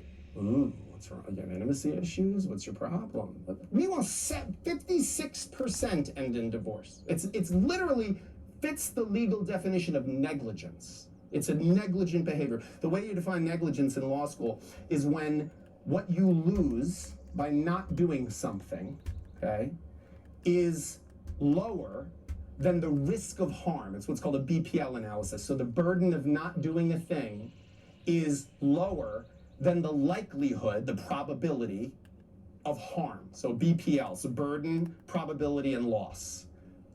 Marriage is an inherently negligent activity. It's like owning a lion. Like the likelihood of someone getting hurt seriously by this is very, very high. No one ever says it to you, because why? Because, I would say something, I've been doing this for over 20 years, and I still get misty-eyed at weddings. Like, I still really, there's something in me that goes like, maybe it'll work out for these two. You still like, believe it's in love? Sweet. I absolutely believe in love. I think love is wonderful. But love and marriage have very little to do with each other. I don't think there's much of a correlation there. And I think that's where we got off track. Like, I believe in pair bonds. I don't think I can learn everything I need to know about myself from myself. I think having someone around me who sees my blind spots, and that doesn't have to be a romantic partner. That could be a friend, that could be any number of things. But there is something wonderful about romantic connection. We know that. I mean, the other statistic is 56% of marriages end in divorce, but 84% of people who get divorced are remarried within 5 years of their divorce. Really? Think about that. So now you've done it and failed and felt the pain of the loss, and within 5 years, 84% are remarried. So when you fall in love, and you're with a partner who's in love with you, Sure. it's like hard to put the brakes on and say, you know what, that's as far as I'm going to go. Well, I think whoever discovered water, it wasn't a fish. And I think when we're in a thing, we don't see it. And so, I mean, and this is true No, of but any there of must us. be some endorphins, something's being released in our brains. Listen, you want to test that theory. The next time you're out with a couple who've been together for a while, and it seems like they maybe got in a fight, or they're just kind of being, impatient with each other at the table, when you go a group thing. Just say to them, so tell me about how you met. Tell me the story of how you met. And everything on them changes. They go back to that place. And there's this oh yeah, and she was this. Because for that second, you go back to that place. You can go, someone with a horrible divorce, if you can get them to go to that place and talk to you about that time. I would tell you something, when I was a kid, every kid, you have the fantasy of if you were invisible, what would you do? You'd go to the girls' locker room, whatever. I have this fantasy that if I could be invisible, I have about 8 clients that I'd like to sneak into their house and find their wedding album. I know it's in the attic somewhere or something, because I would love to see what it looked like when these people loved each other, because they are weaponized against each other now, and we are trying to kill each other, and we're taking every secret, every intimacy, everything, and we're just at their ugliest. At their ugliest, at their worst. And there's something in me that just the thought that you guys at some point you were there's 7.3 billion people in the world, and you're the one. You're the one I just want to be with and smell and touch, and that feeling, we all know that feeling of just the electricity of another person, and I think I'm a romantic at heart in the sense that I really get it. I really get why we do this. I felt it, I know it, I understand it.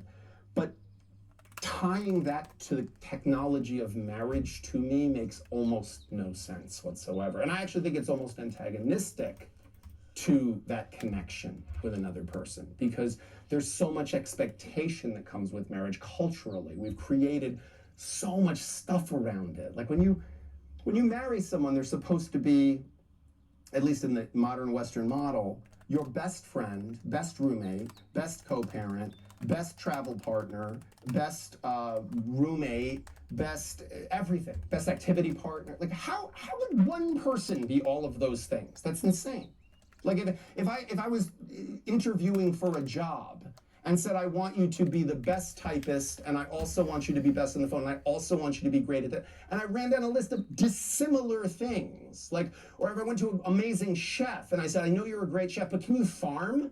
That has to do with food, but they're not the same thing. What are you talking? So I think, why do we put on people this idea, whoever came up with the word soulmate, really we should be paying, divorce lawyers should be paying that person dividends. Because we've convinced people that if this person isn't meeting every one of your needs, checking all of these boxes, they're not your soulmate. Your soulmate would know exactly what to do, exactly what to say at exactly the right time.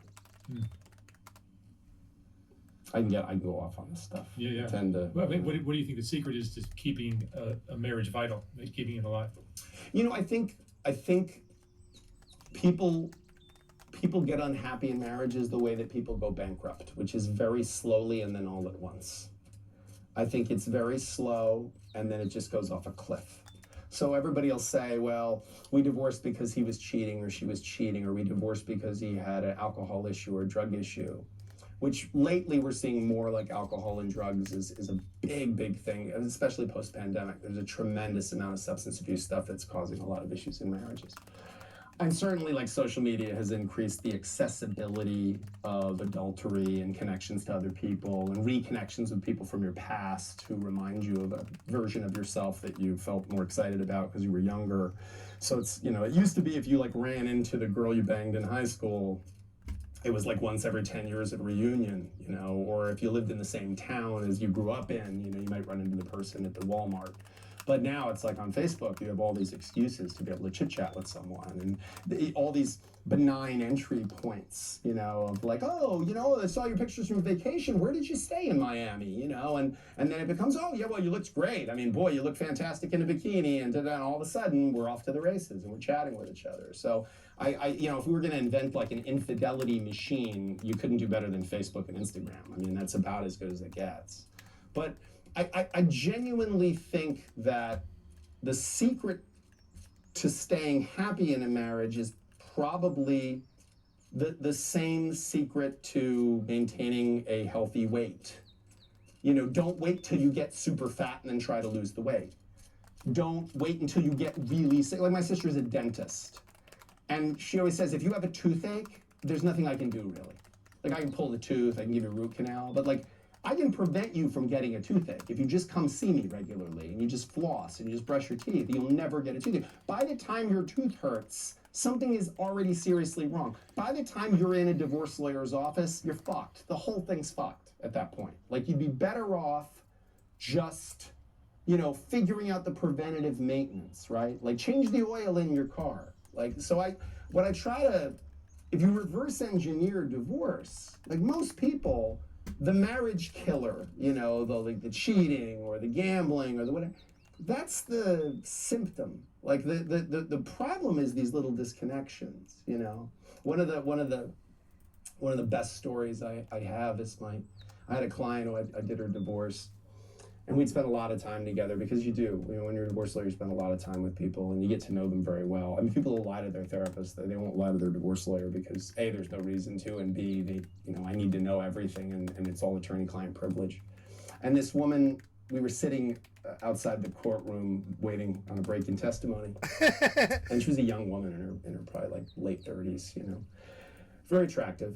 And we were just chit-chatting, and I said to her, was there a moment when you realize the marriage is over? Was there a moment? And she said, yeah. And I said, when was it? When was that? And she said, there was this granola that I like. She said, they only sold it at like this particular grocery store, and I like to put it in my yogurt. And she said, he used to always, whenever I'd be running low on it, I would just open the thing one day and a new bag would be there. She's like, and she's like, it made me feel so loved. Like, I didn't have to ask. He didn't want credit for it. Like, he didn't go like, oh, did you see? I got your granola that you wanted, Like, he just would do this thing, And she said it was just something that, like, it always made me smile. She said every time the granola was running low and there was a new bag of granola, I just felt very loved, And she said one day the granola ran out. And I thought, oh, that's weird. Maybe he didn't see it. She's like, so I left the bag in there because I thought, well, at some point he'll notice. Hello? Hello? Odd. Hello? Uh-oh.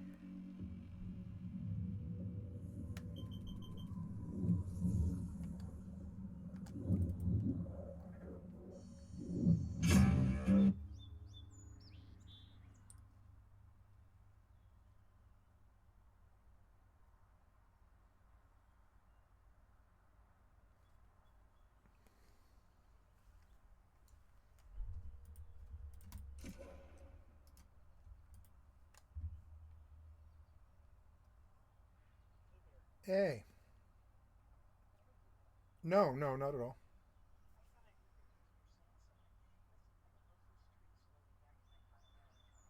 Uh, okay. Okay, I'm gonna come right now if that's all right. All right. I'll be right there. No, no problem.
Sorry about that, guys. Had to go help my family.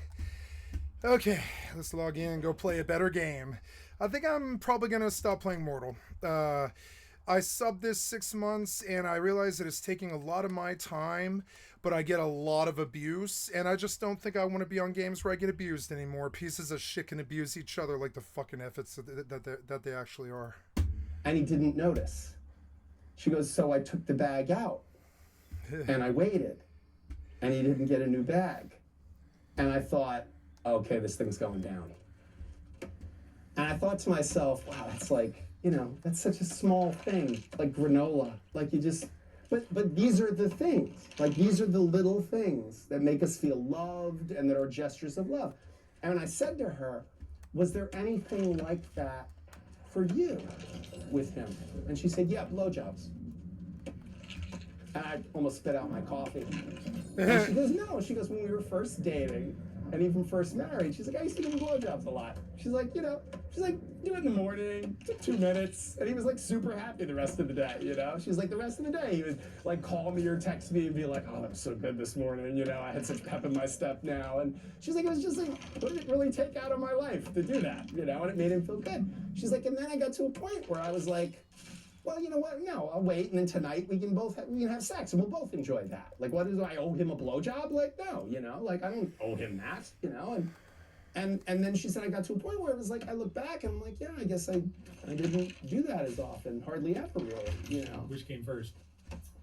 You know, I said that to her, and she said I couldn't tell you. She said, but I think it's the same thing. It's the same thing. And I do think it's the same thing. Yeah. And I'm not saying blowjobs and granola is all you need to know, but and I'm not, by the way, I'm not saying that a blowjob is a small thing. I don't think I have any right to. I've never given one. But it seems like a phenomenal feat, and I'm grateful for everyone I've ever received. But I don't think it's a massive investment, right? Just like buying someone's granola is not a massive. Just like when you love somebody, you love doing things for them. Right, their pleasure pleases you. Their joy pleases you. Like their happiness makes you happy. Exactly. And somewhere along the line, and it happens a lot in marriage, it becomes, well, I'm not happy, why should you be happy? You know? And then that creates a spiral. And I really believe that that spiral could go in the other direction.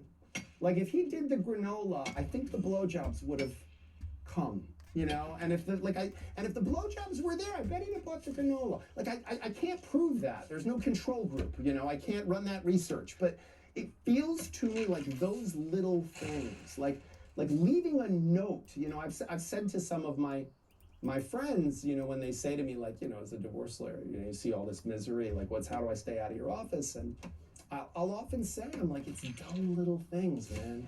I'm like, just leave her a note. I'm like, leave her a note in the morning. Just leave a little note that says, hey, beautiful, you know. I think I'm too crazy to have a family. I think I'm too crazy to have a girlfriend now, I think I'm too crazy to be out among normal people, and I think I'm too crazy. It's weird. I think I'm too crazy. Except this is the most sane and normal I've ever been. Every day that goes by, I begin to realize that I'm fucking crazy and I probably shouldn't be around other people. It's weird. Like I look at life so differently that I look for anybody who feels the same, and I don't find it. It is what it is. So it was so fun watching that movie with you last night. So glad we got I wouldn't say I'm crazy in a bad way. I'm just crazy. To have a date. Like I wouldn't do stuff like smear poop on the walls or hurt anybody. Ever. It's that I just don't see the world the same way, or even remotely close to the same way, I don't think, about anything really. And I hate feeling like that. Like I don't relate to anyone. Thinking of you today, love you. Like, what does that take? That takes like a minute, not even. Like, and look what it can do. Like, look at how that makes this person feel. And even if right away it doesn't work, on that moment it doesn't work, okay, do it enough times. Like, and then you're either gonna figure out that this person's gone, and then just fucking bail. You're done. Because if you try for long enough and you give like that, but if you're not giving like that, and then you're not getting back either, well, I'm not surprised. You know, that's how you end up in my office, is this death spiral of everyone like, well, I'm not giving buying the granola, she's not giving me blowjobs. Well, I'm not giving him blowjobs, he's mean to me. Okay, well, everybody's just gonna Like,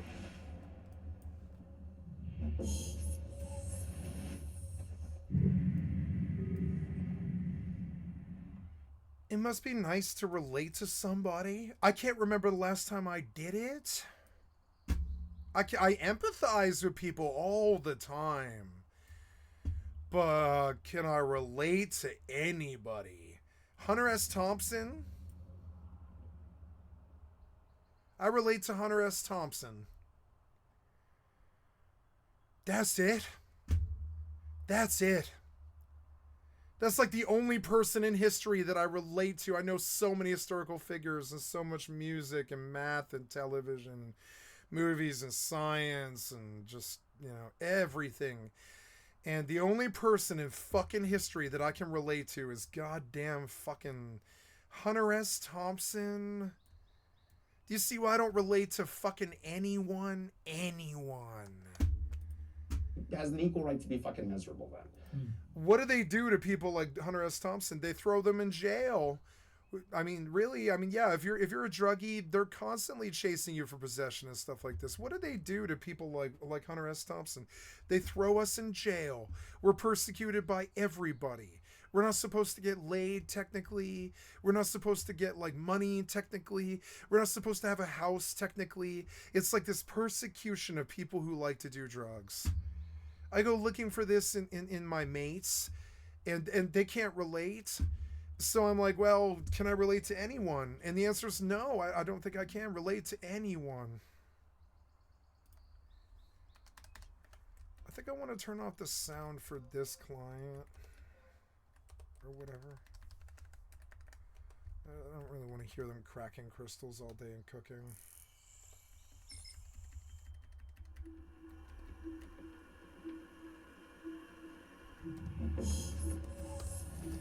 It's me. I'm undateable. I'm unfriendable. I'm unhumanable. I'm unlifeable. I'm a ghost in the shell. I think if you're happy with yourself, you're truly happy. I'm happy with myself. But I don't think myself is a palatable thing for anyone. With who you are at that point in your life, or I'm happy with myself. I wouldn't change. I am happy with myself, but I'm not palatable to anyone, I would say. The word, the nastiest thing anybody ever said to me, it was this girl that I had sex with one time, way back in the day named Marcy. And she told me that my personality was abrasive. And I never really recovered from that, because it's like most times people don't really criticize me in person, because I'm usually twice as big as them. Whatever the situation is, I think it's easier for you to be happy with your partner. Yeah, but I would argue that if you're not happy with yourself. Yeah, like, I'm happy with myself. But I also I keep thinking like that for some reason everybody else seems to think that I'm insufficient. It's not imposter syndrome. It's like a disenfranchisement. Like, I'm disenfranchised with the human race. I'm disenfranchised with drugs. I'll probably never do them again, but I stand by that principle more than I do all the others, like being a druggie, pretty much. It's weird. It's like I'm a druggie who doesn't do drugs. I'm a gamer who doesn't play games. I'm like, it's all those things that like the swamis talk about. Somewhere along the line, I believe I like reached enlightenment with the acceptance of myself. But in doing so, I became a person who does stuff, but doesn't do stuff. Like, I'm a lead singer, but I'm not. I'm like a gamer, but I'm not. I'm like a political streamer, but I'm not. I'm like a man, but I'm not. I'm like intellectual, but I'm not. I'm like a, I don't know. I'm like a gonzo, but I'm not. I like drugs, but I don't do them. It's very weird. It's like this element of my personality, and I think about this all the time. I'm somebody who is a lot of things, but isn't a lot of things, and it's really fucking weird. Like it's like being this jack of all trades, master of none. I do all this self-inflection and self-reflection and self-analyzation and all this stuff. I have therapists who talk to me about it and they try to see me through, but they can tell that I'm a case they can't help. Having someone happy Like I've with never met a therapist who thought that they could make headway. Now they say that day one, they're like, I believe we can do this. But after a few sessions, you begin to understand that these people don't have the answer for me.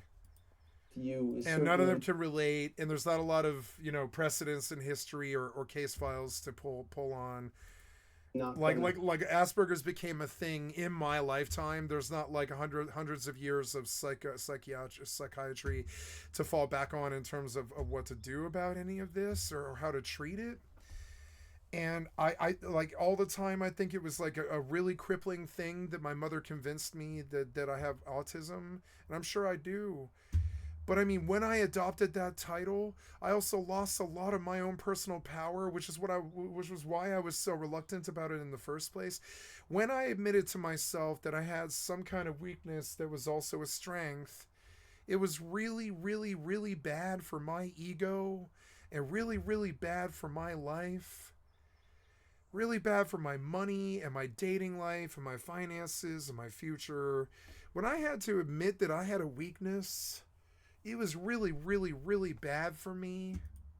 hurt your feeling of who you are, right? Like I don't need someone to tell me I'm handsome for Yeah, me to like have I don't need. Yeah, like I look in the mirror and I'm like, I am just a normal dude, nothing special.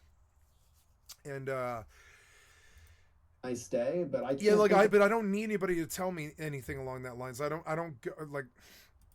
of anybody telling me I was handsome that it ruined my day. Yeah. Most of the time, and you're Yeah. like, oh, that's It's nice. like, oh, yeah, I got cool, that cool. going Thank for me. you, thank Like, you. So yeah, I think self-love, of course, is the most important love. Yeah, like I love myself. I look in the mirror. Okay, I used to look in the mirror and I didn't like what I saw because I had so much judgment of other people for the actions that I had made that I was just like, everybody hates me but me.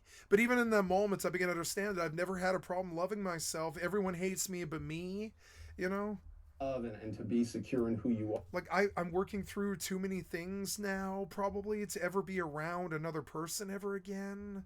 I'm like working too much. I'm going to be working through my problems for the rest of my goddamn life. I know I am. I lost people that I can't get back. I was targeted for no fucking reason. I was treated so fucking badly by my own country that I would like to leave. Like, I mean, I'm sorry, but these are things that I can't really justify. Like, like I'm not unhappy, but I'm not happy. I mean, it's that same old thing. It's like I'm happy, but I'm not. It's that same thing. It's like I'm happy, but I'm not. I'm rich, but I'm not. I'm poor, but I'm not. I'm middle class, but I'm not. I mean, it's weird. It's so weird. Like it is. I left when I left one class from, I believe it was like one class away from getting a degree, because the literature professor in Lit 2 wanted me to write like a long like 75-page paper, or almost like a thesis almost, of what identity meant to me. And she was looking for something to prove that I was a good writer or a good literature person, whatever you want to call it. I was like a qualified literature professor, or whatever you want to call it. Not professor, but like literature person. And I was, but the difference is, I was like, I came back and I told her, I was like, I could write this paper, but it would be 75 pages of me saying that I don't want to work on my identity. I don't want to talk to my family. I don't care what they think. And I don't want how they live their lives swaying anything that I do. And she was like, well, good, we'll write a paper about that then. And I was like, I can't, because you required research. You require me to talk to my family. I can't do that. Not only can't I do it, I won't do it too. I mean, not only will I won't do it, but I can't do it either. Like she was like, talk to all of your family, and I was like, I don't have a family. She was like, everyone has a family. I was like, I have a mother. And she was like, there's got to be somebody else, like your grandparents or something. I was like, yes, I believe my grandmother is alive, yeah, but I'm not going to talk to her. You know, she tore my family apart. Like, you know, it's weird. And then at that point, she was like, well, write about that. And I was like, but you understand, it will unravel my sanity and cause me to have a mental breakdown. The only reason I'm able to function as it is because I don't think about it, you know. And there's nothing there that's bad either. It's like just that I internalized it badly. Nothing happened in my childhood that was bad. I wasn't abused or anything like that. But it's still, for some reason, I internalized it really badly. And I hate my father. And like a bunch of shit. I don't know what it is. Like, I don't know. It must be the Asperger's or something. So I work through it all the time. I'm like working through a friend of mine. And I tell them that I steal from everybody that I know. And that I am like one step from self-deletion pretty much at all times, but I'm not ever thinking about it and wouldn't ever do it. But it's there all the time. I'm like, oh man, there's always two ways out. You know, that's one of the reasons I'm still here. It's because there's this old band called Darker My Love, and they did this really good song called Two Ways Out, where there's like first I'm here, then I'm there. Like that, like that song really fucking changed me.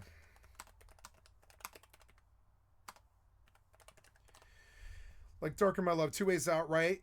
I love this song because it's kind of like my life. I'm like, first I'm here, then I'm there. I would never leave Colorado, but they forced me to leave Colorado. I'm a Colorado native, but I'm not really a Colorado native because I left Colorado because they forced me to. The rent's too high. First I'm here, then I'm there, and I know it's a drag, but I'm here. So less stress, all the things that I say, all the things that I do, all the things I will tear, and all the thoughts I will ruin. If something looks familiar, then something is wrong. There's one thing you should know: there's always two ways out. And that's one of the reasons I was so happy to continue on, is I know that there's two ways out. Now you could call that depression and sadness, but I'm not depressed and sad. I used to be really, really, really angry, and I'm still really, really angry when people fucking cross me, because I don't go out of my fucking way to fuck with people. But the fucking mankind's worthless, like that fucking cocksucker Prison Mike that just ganked me or whatever for trying to duel with him or whatever. Fucking mankind's worthless, like that worthless cocksucking piece of shit. Like, you can just see it. Mankind's become worthless like that piece of shit. He knows it. I know it. Everybody knows it. Mankind's worthless like that piece of shit. Like, I don't know why. But I mean, like, you know, so it's like I'm part of the human race, but I'm not. I'm part of this, but I'm not. I would lead them, but I won't. I like them, but I don't. It's so stupid. If something looks familiar, then something is wrong. I don't want to remember any of this. Like, I would prefer to forget all of this. You know, I'm plagued with fucking terrible memory issues because I believe I want to be plagued with terrible memory issues. Like, I don't know, but it's like I don't wish to remember the human race. I'm a historian who doesn't wish to remember the human race because it was so goddamn painful. I don't like these things. They are crazy. They're the ramblings of a fucking crazy person. That girl, I knew I couldn't do it. I was like, I can't do this. It's not you, babe. It's me. I'm fucking crazy. I can't be around anybody. And I can't tell them that to their face without sounding like a fucking crazy rapist or something like that. You know, fair warning, just stay away, right? That sounds like rapist stuff or something, or like chomo stuff. But no, I mean, it's more like, no, I'm just fucking crazy, and I don't have anything in common with anybody. I don't have anything in common with anybody. I'm trying to think of it. I think it would be like Hunter S. Thompson, but even him, it's like I'm a cross between Hunter S. Thompson and that song Tommy by The Who. I'm like a blind, dumb, deaf, like video game player, like who doesn't know who he is. And I don't know what to do about it. I don't know if I need to do anything about it. I don't know if it's bad. Are, and to not allow yourself. Like, one of the reasons I think this is one of my favorite videos of all time, because I don't think that there's a lie in this video. I don't think there's a lie. He was very, very pointedly, very, very truthful about how fucked up the situation can be when it leads to divorce. Definition to be easily swayed or pulled. Like if you believe the good reviews, you got to believe the bad ones too. I get that. But I just don't think kindness, like, it's just such an easy, like, especially if it's easy. Yeah, kindness is easy. And when I see people going out of the fucking way, like Donald Trump, to make other people feel like shit, like Mexicans and stuff, I'm like, what the fuck? You're like an irreconcilable human being. You're hopeless. Easy stuff, like just telling someone. Yeah, like being nice to your closest neighbor, Mexico, is not that fucking hard. We don't have to put a lot of money or effort into it. You just be nice. You know, it's like that thing they say. It's like that cliche about it takes like 65 muscles to frown, but it takes like 6 muscles to smile, or whatever it is. I forget the whole cliche statement, but it's like it takes like 5 muscles to smile, but it takes like 67 muscles to frown, which is true. It's like a lot easier to smile. It takes less like facial structure and muscles and stuff, but you have to actually make your face. It's a lot. You have to make like the hate look. It actually takes more energy. Or handsome, or that you're cheering for. That was the takeaway there, is the hate look. It takes more energy to hate look all the time than it does to be kind to people. So I take great pleasure in savaging fucking bullies. I've done it all of my goddamn life. I'll savage them and embarrass them right the fucking public. Right then, that guy killed me because he thought I was too stupid to accept the duel. But I mean, he could have just been a normal human being and walked on by me, but he went out of his way to make me feel like shit.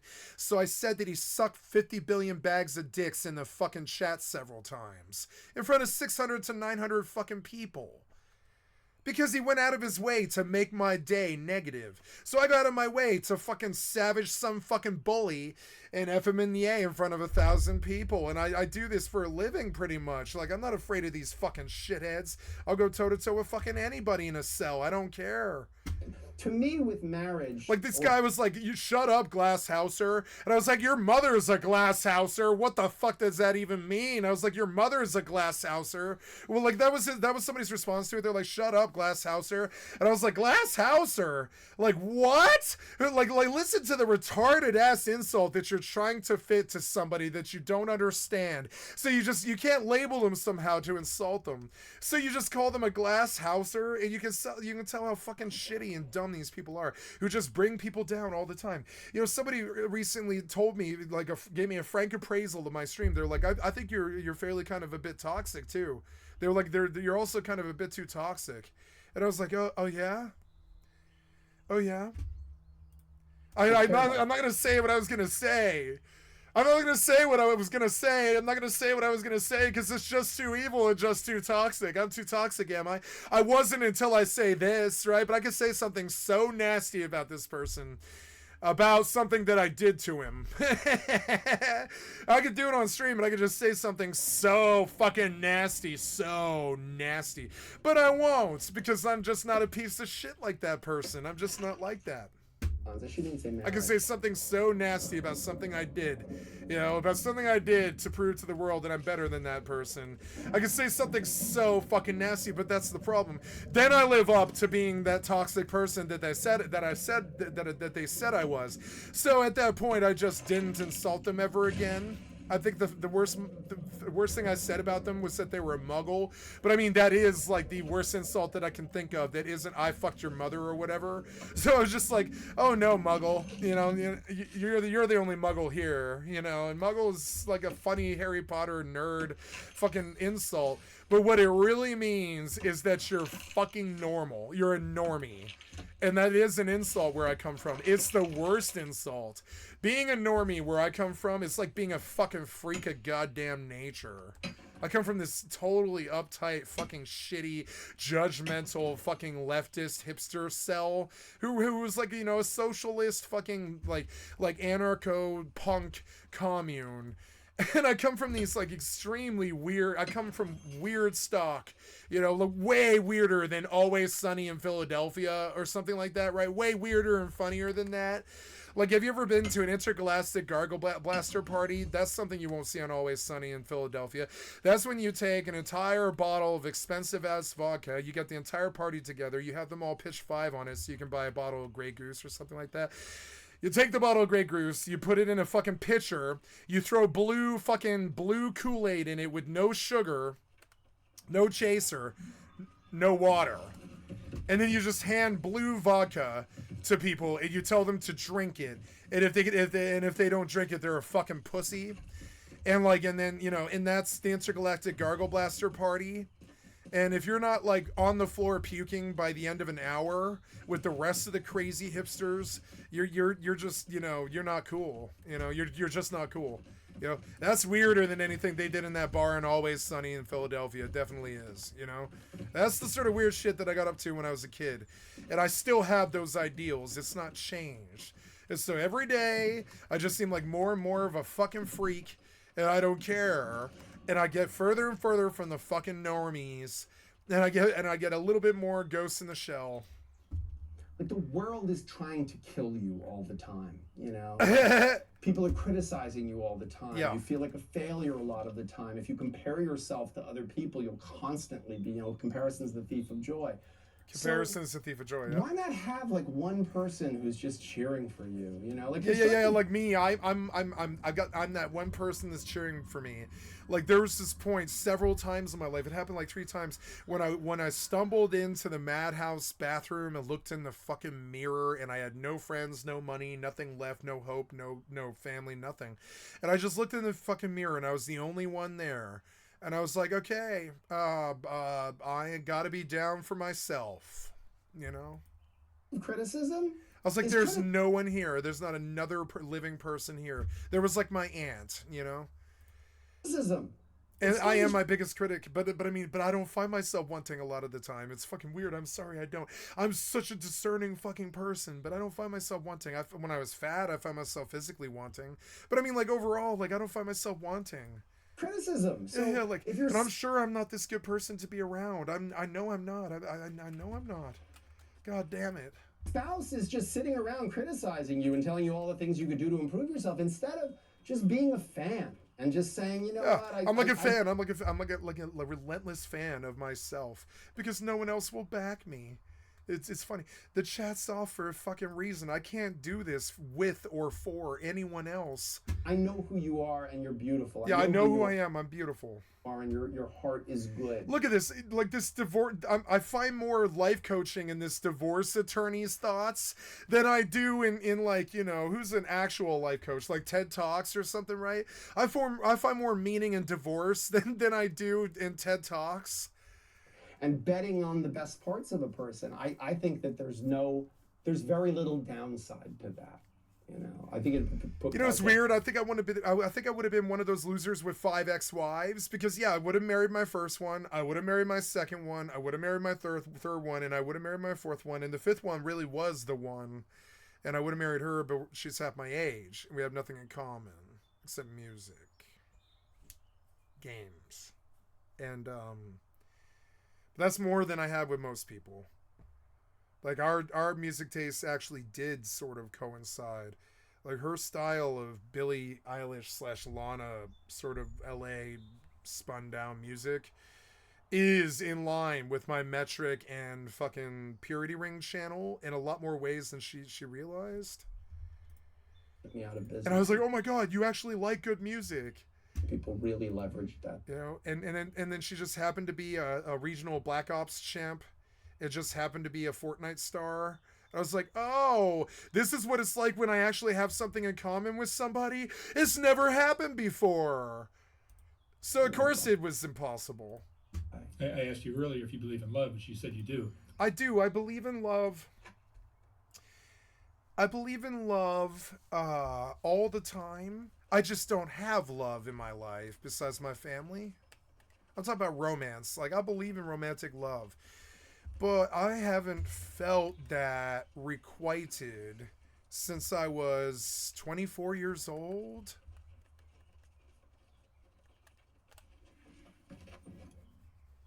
I've said I love you to ex-girlfriends and meant it, but I mean, I love everybody. It's not an untrue statement to say that I love everybody. It doesn't really, you know, it like, I don't know. It was easy to say. Do you believe in marriage? No. I do not believe in marriage, no. I mean, I believe people... I believe it exists. Marriage. Yeah. You know? Do you? Yeah. Do I believe in marriage? I don't. I don't think it's a useful technology. I I understand culturally why people do it. but I don't think people should need it. I know I certainly don't need marriage. I don't think marriage. I was married. I was married before I really ever thought about what does that mean. You know, I married my college sweetheart. You know, I got married because that's what you do. You get married. You know, but I hadn't thought about it as a technology and why it's there. I didn't understand it the way I do now. You know, there's a line from a Joseph Brodsky poem that he wrote when his wife died, where he says, "I wish I knew no astronomy when stars appear." And I feel that way as a divorce lawyer. Like, I wish I knew no astronomy when stars appear. I wish I didn't know what the end of so many marriages looks like, because I think I would have a more optimistic and unrealistic view of it. I would. Yeah, but you'd be divorced and giving away half your. I'd be foolish. Yeah, I'd be as foolish. But I don't know that it's always good to know. Right? Sometimes there's tremendous joy to be had, and like falling feels like flying for a little while, you know, until you hit the ground. Yeah. It feels really good. But as I said earlier, you know, now that the life expectancy of man is around the 80s or something, yeah, then it's like, so you're going to do this from your 20s or 30s until you're 80? Well, marriage is a technology that was designed for when women died in childbirth and when men died in their 40s if they were lucky. You know, 50s if they were super lucky. Like if you were in your 50s, your 60s, you were an elder. Things are changing. You know, that was pretty amazing. And most women died in childbirth. Like childbirth is traumatic. It's a traumatic thing, and before modern medicine and before we understood antibiotics. So marriage is I don't think anyone ever planned that it was going to be, okay, we're going to do this forever. You know, we're going to do this till we're in our, you know, till we're 100. Yeah, I don't think so. I mean, but I think that's part of a bigger problem. You know, I don't remember who said it, but I remember someone saying, I can't remember who it was, but we are prehistoric creatures, right? Like we are biological creatures. Essentially, I'm an animal. Living in medieval institutions like education, work, with godlike technology. How do you think that ends? Like you think that ends in happily ever after? Like that's insane. Like marriage was not designed. I mean, think about even the early days of marriage. Think about every Rodgers and Hammerstein musical. You know, think about Oklahoma. You know, where you'd have like there's like the 3 people in town that aren't married. You know, and you sort of pick which of the 3, you know, you were going to go be with. And now you have access to just an endless supply of the opposite sex, or I shouldn't even say the opposite sex. You have an endless supply of romantic partners in a device in your hand. How does I that... don't, though, because I don't share a lot in common with most of these people. And when you don't share something in common, you have no common ground. Without common ground, how would you have a relationship? I don't live a life like anybody else lives. I don't think. It's weird. I don't know. I know that people are on video games all day, but I don't know if they live the same sort of life. I don't know. Possibly stand up. How does marriage, the idea of monogamy, forced monogamy or enforced monogamy, how does that ever survive in that environment? I don't think it can. I don't think it's realistic. The statistics prove me right. You know, the statistics are absolutely in my favor. Now again, get married as many times as you want if you have a prenup. If you have a prenup, go get married. Getting married's a blast. Being married is difficult. You know, someone once said that it's great to be married sometimes. The problem is you're married all the time. So you're a fan of prenups?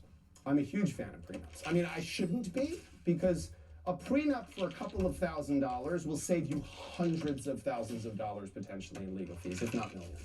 So there are clients I have that have spent over $1 million just in their legal fees, that if they had spent $2,000 on a prenup, none of that. They'd still have that money in their pocket. And that's incredible to me. Like, I have 2 sons who are adults, that they are absolutely going to have prenups. Like, they have to have prenups. They'd be fools to not have prenups. It's like jumping out of a plane with no parachute. Why would you do that? You know, it's stupid. Prenups are enforceable. They make sense. I actually think there's something very romantic about prenups. Yeah.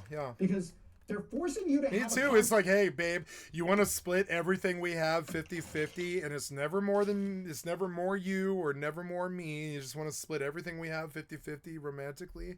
And if they say yes, then you get married with a prenup, and you say, hey, when we split, we take exactly half each or whatever. If I make $100 million or you make $100 million while we're married, then you get 50 million of it. And I think it's actually very romantic, but I need to ensure that it's only 50-50 and not 90-10. You know, like I said, or not that, and I would say the modern divorce, I don't know, stratosphere is kind of sexist. It's like women take men for 90% of the loot. And I would say that's frankly sexist. If it was 50-50, we would see gender equality more fairly. No, this is not some condemnation of women, though. It is a condemnation of traditional values. And this has nothing to do with women. That's not their shortcoming at all. This has something to do with how this society views things, and it's weird. About this relationship. Like, I genuinely believe that we are the most aware of our health just after we got sick. Right? Like, I think that people see my happy-go-lucky approach. Sorry, I was yawning. I think people see my happy-go-lucky approach and they assume that I'm just flying by the seat of my fucking pants because I don't plan anything. I just go do things. But, I mean, in that madness is a method, and that method is really particular. Like if you wake up and you have a toothache, all you can think about is the fact your tooth hurts. And then your toothache goes away, and for like a week, You're taking care of your teeth. you go, oh my God, at least I don't have a toothache. You know? But then a month goes by, and you don't wake up and go, well, at least I don't have a toothache. You know, it's the furthest thing from your mind. But theoretically, you could wake up today and go, I don't have a toothache, I don't have a backache, I don't have a head cold. Like, this is a great day. What does a typical prenup look like? The easiest prenup in the world. Easiest. 50-50. 50-50 in, 50-50 out. Yours, mine, ours. That's it. Yours, mine, ours. If in your name, it's yours. If it's in my name, it's mine. Like in a divorce, everything, all the assets are split 50-50. Well, no, what you say in a prenuptial agreement is if it's an asset or a liability, if it's in my name, it's mine. If it's in your name, it's yours. If it's in our joint names, we'll divide it 50-50. That's it. Yours, mine, ours. And then you have to have ongoing conversations throughout the marriage about, you know, hey, I got this bonus at work. Do I put it in my account? Do I put it in the joint But account? if the husband owns a house that's worth, whatever, $2 million, and he marries a woman, the house is his still? I have trouble doing relationships because I have never been legitimized in this culture. I've never had a career that anybody paid attention to. I've never had money more than three grand in one place at one time. I've never owned a home until I was like 40 some odd years old. I didn't, I wasn't legitimized. I ran in the streets like a fucking rat most of my life. Like, it's weird. There's this lack of legitimization there that isn't very palatable in the dating scene. Like, you know, it has been now, I think 7.5 years since I've worked a shift of anything at any job. I think 7.5 years. Still? Well, they have to have a conversation. Like, I mean, and the last time I did was when I was driving Uber. So, like, you know, and that was a long time ago. That was like 7.5 years ago, something like that now. Or, yeah, like 5.5, 6 years, something. Do I owe you a house? That's an awkward conversation. No. Okay. You know what's a more awkward conversation? A conversation 10 years later with a lawyer about the fact that you have to give half of this house away to someone. Isn't it better to have that conversation when you still, like, why would you learn how to fight in a fight? But won't that undermine the love that each person feels? Why? You're gonna die. Does that undermine your life? No, I think it's actually reaffirming when you have it all sussed out about what's going to happen, so you don't have to worry. She doesn't have to worry, no matter what. Like, you know, it's going to be amicable. It's going to be amicable in the end, and Or does it make you conscious of the fact the question mark scares me a lot more. What happens if this falls apart? That question mark scares me a lot more than being like, hey, let's get a prenup. You know, it's funny. My friend Lucky was like, I need to find an American boyfriend so I can move to America. And I was like, I'll do that if you sign a prenup. She was like, what's a prenup? And I was like, never mind. Which it wasn't that, you know, when she said what's a prenup, I was like, never mind, you're too young, too naive, and too like too silly to be with me. When she said what's a prenup, I was like, oh no, and Big Junior and Daltrey laughed at her, but and then they told her what a prenup was, but I was like, no, if you don't know what a prenup is, then you're probably a little too naive to be with me, you know. Oh, that this is finite and that you should be out there. Like, I think having a conversation with your partner about, look, I love you, you love me, we want to do this thing together, but the numbers are against us and the world is antagonistic to it, and I hope we'll be together forever. But if we split up, what do we owe each other? What do you expect from me? Because I have to tell you something, I'm a fair person. If you say to me, you know, Jim, if I'm not going to work as hard because you make a good living, so if we split up, I'm going to need help for a couple of years because I'm not going to pay attention to my career. Okay? Is that unreasonable? That's totally reasonable. You know, if I say, hey, listen, I have this house and I bought it, you know, but I'm buying it with money that I made really before we were together. So if we split up, I don't really think you deserve half of it. I think that if we bought things for it together, that, okay, those things you can half of, but the house itself, like, that's money I had before I met you, and why can't you have that conversation? Why not? Why not? Instead, I mean, you buy a house, you do a HUD-1, a lead paint disclosure. See, like, he talks about like this is normal, but I mean, I came up in a generation where buying a house is not normal. I think I know 2 people who own a house. It's insane. I know thousands and thousands of people. I know people who inherited houses. I'm talking about buy a house, right? I know 2 people in my extended like 2,000 or 3,000 fucking person circle. I know 2 people who have managed to buy their own house in my generation. That sort of freakishness that nobody I know has bought a house, you know, is another reason why I find it difficult to date. Is because I think most men who date, they bought a house. My whole generation didn't buy a house. I don't think most of my generation dates. It's kind of crazy. It's sort of weird. It's sort of weird because if you don't have a house, you're a scrub. You're like a scrub. You can't land a woman if you don't have a house. Now I have a house, and it's the hardest it's ever been for me to date because I don't feel like I relate to anybody, you know? You got to sign all these things. I wrote on my dating profile for Boo. I was like, if you aren't an MMO player who plays MMOs like 50 hours a week, don't bother.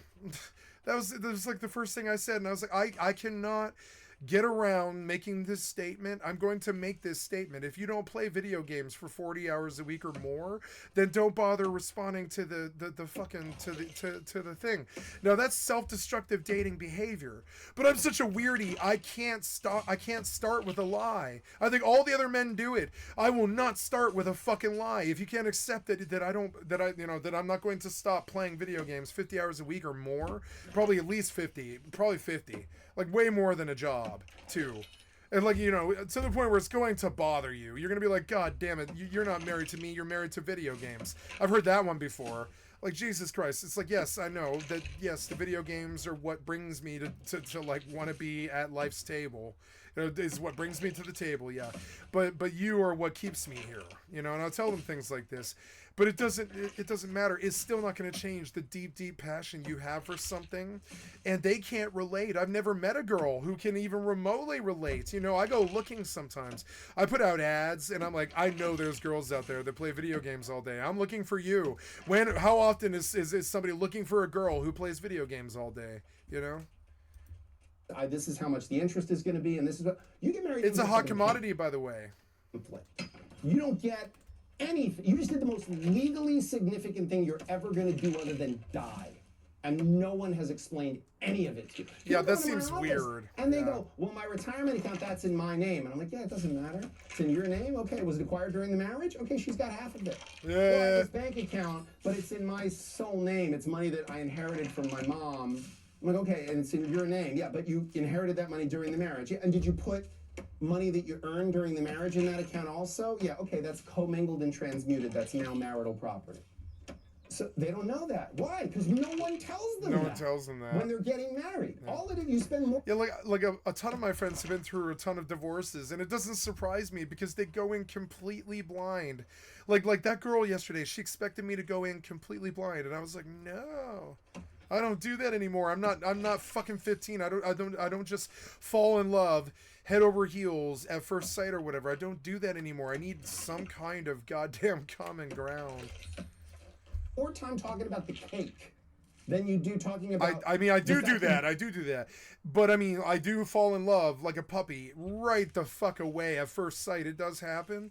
But then I go, the next question is, what are you into? And when they surprise you, you keep chasing them.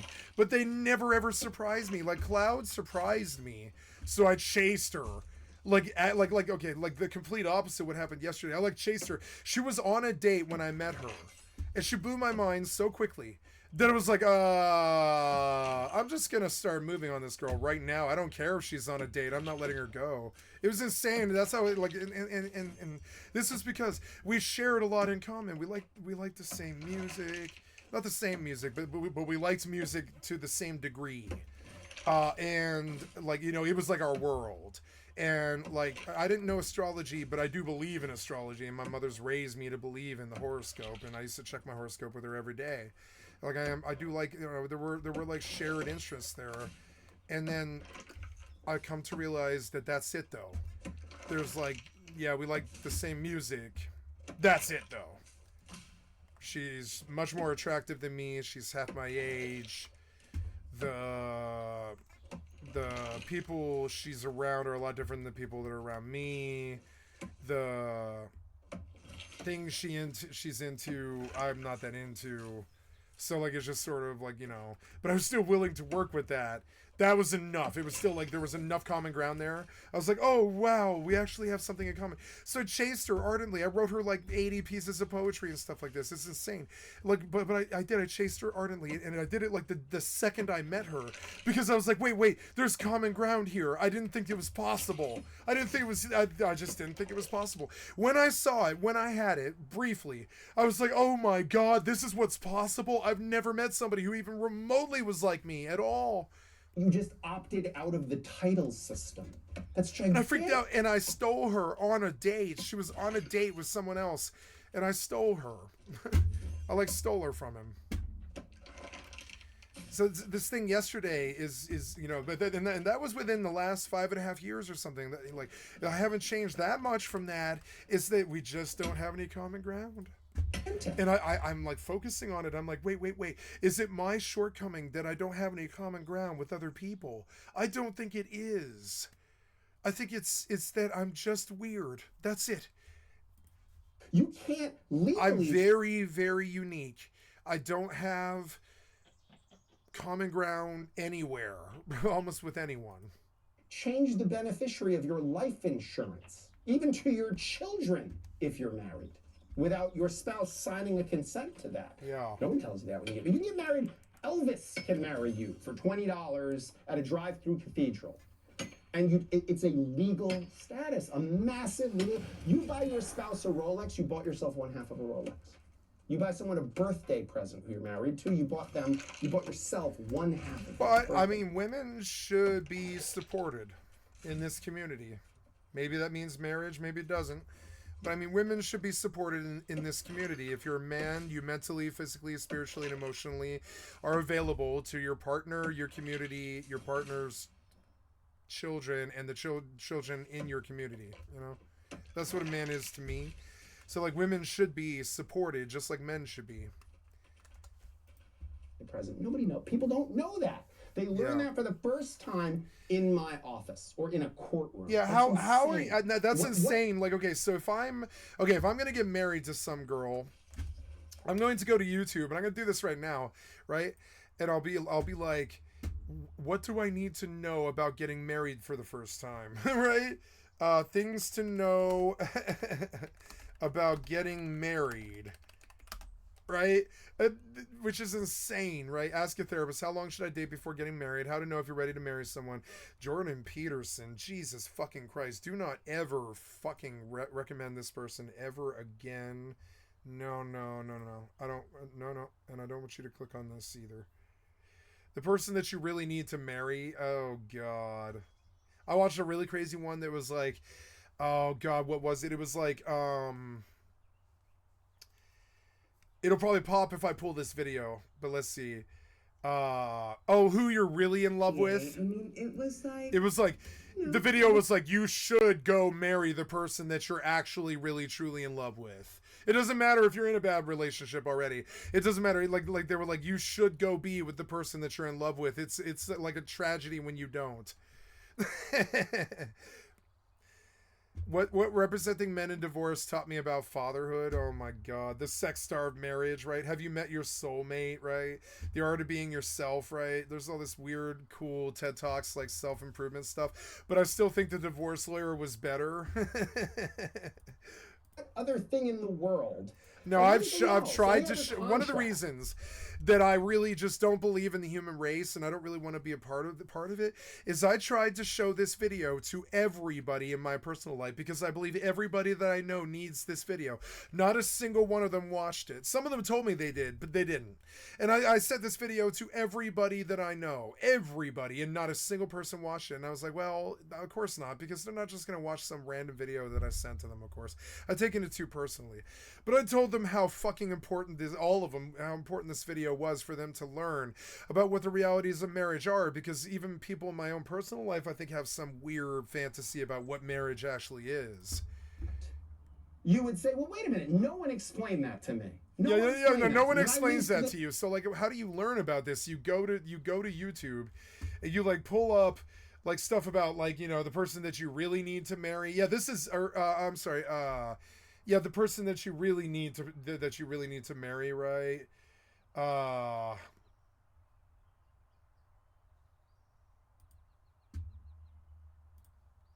gonna go back to him. This car, no one explained to me that there's wear and tear. But no, we were trying to do a search here of things I wish I knew about getting things to know first before getting married.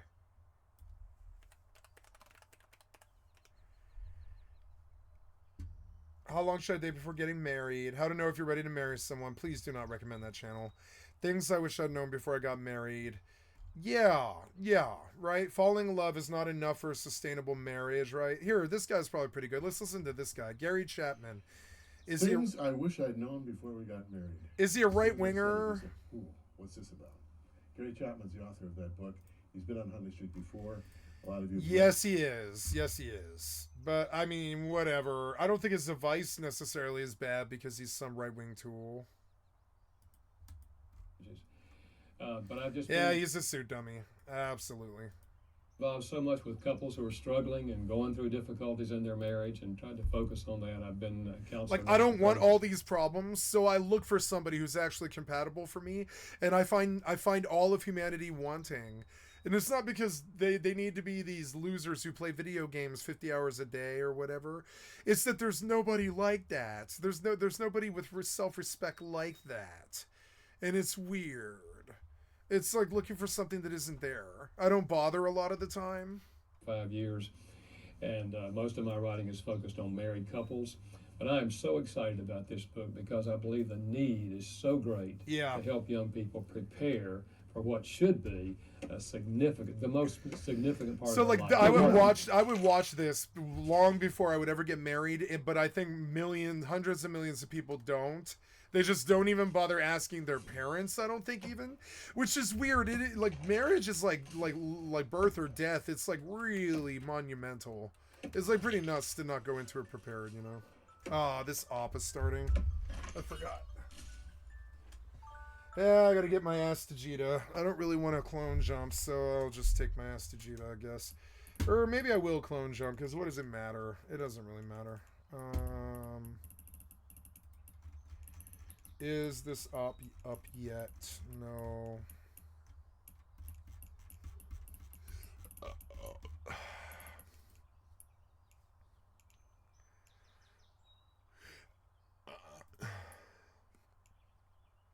Jumping to Cheetah.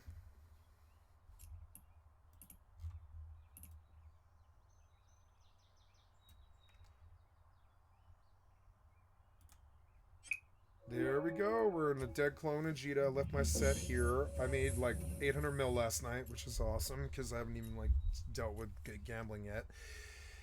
I am in Jita and I will come back in 10 minutes.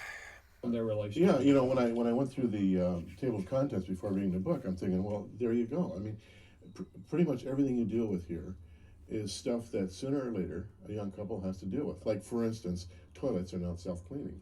Who's going to clean the toilets, you know? Or we need a plan for handling our money. But one of the things that, well, you start off with it actually, and I think this would be a major shock for a lot of people listening to you or reading your book, and that is that falling in love is not enough for a sustainable marriage. What do you mean by that? Well, I wish I had known that, Jim. And the reason the experience of falling in love is not an adequate foundation for marriage is it's temporary. We've studied it. It has a falling in love is temporary. Like for instance, I would have sworn up and down on a motherfucking stack of Bibles as early as I would say 6 months ago that I was still head over heels in love with Cloud Candy, but then she let her boyfriend fucking catfish me. And it was a lot easier to not be in love with me. Well, to be honest, it's me.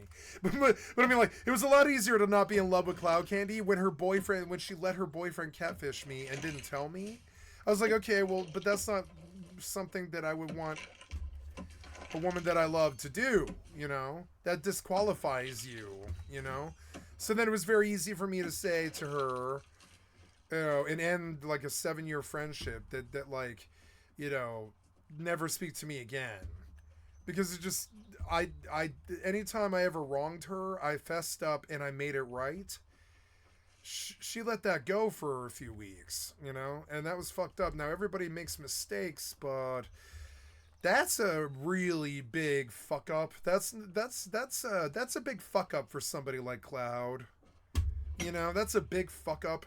Like, socially, I control her to her friends, you know, on Facebook, and they would be like, no way, did, like, you know, spill the tea.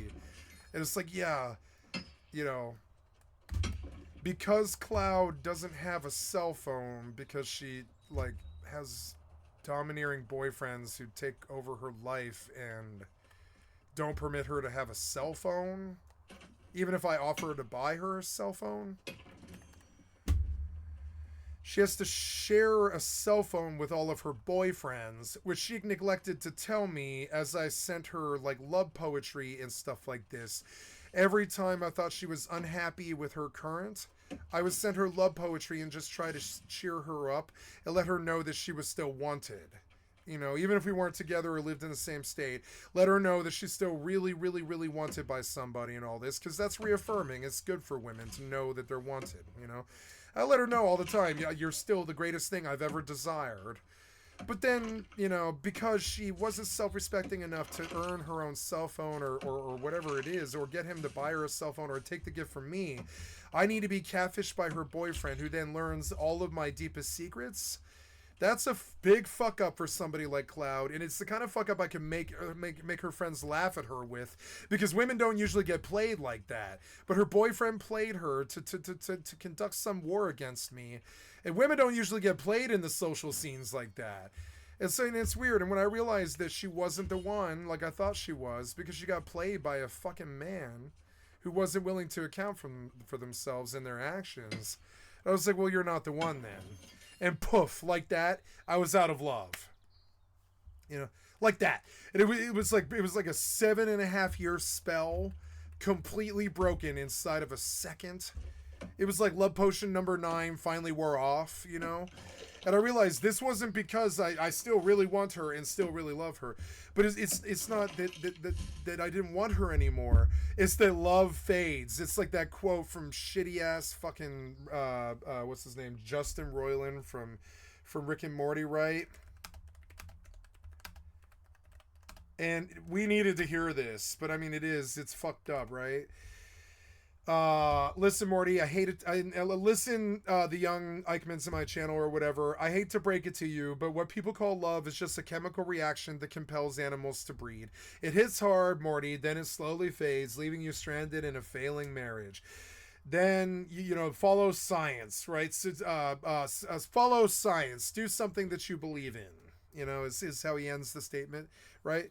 Focus on science, right? Break the I did it, your parents are going to do it. Break the cycle, rise above, focus on science. And I took this lesson to heart. And now if I'm going to love somebody, it's going to be not just a chemical reaction, but something that lasts for the rest of our fucking lives. And none of these people have been that good. The last person that was that good was my first girlfriend. Not even the last like 5 or 7 were that good.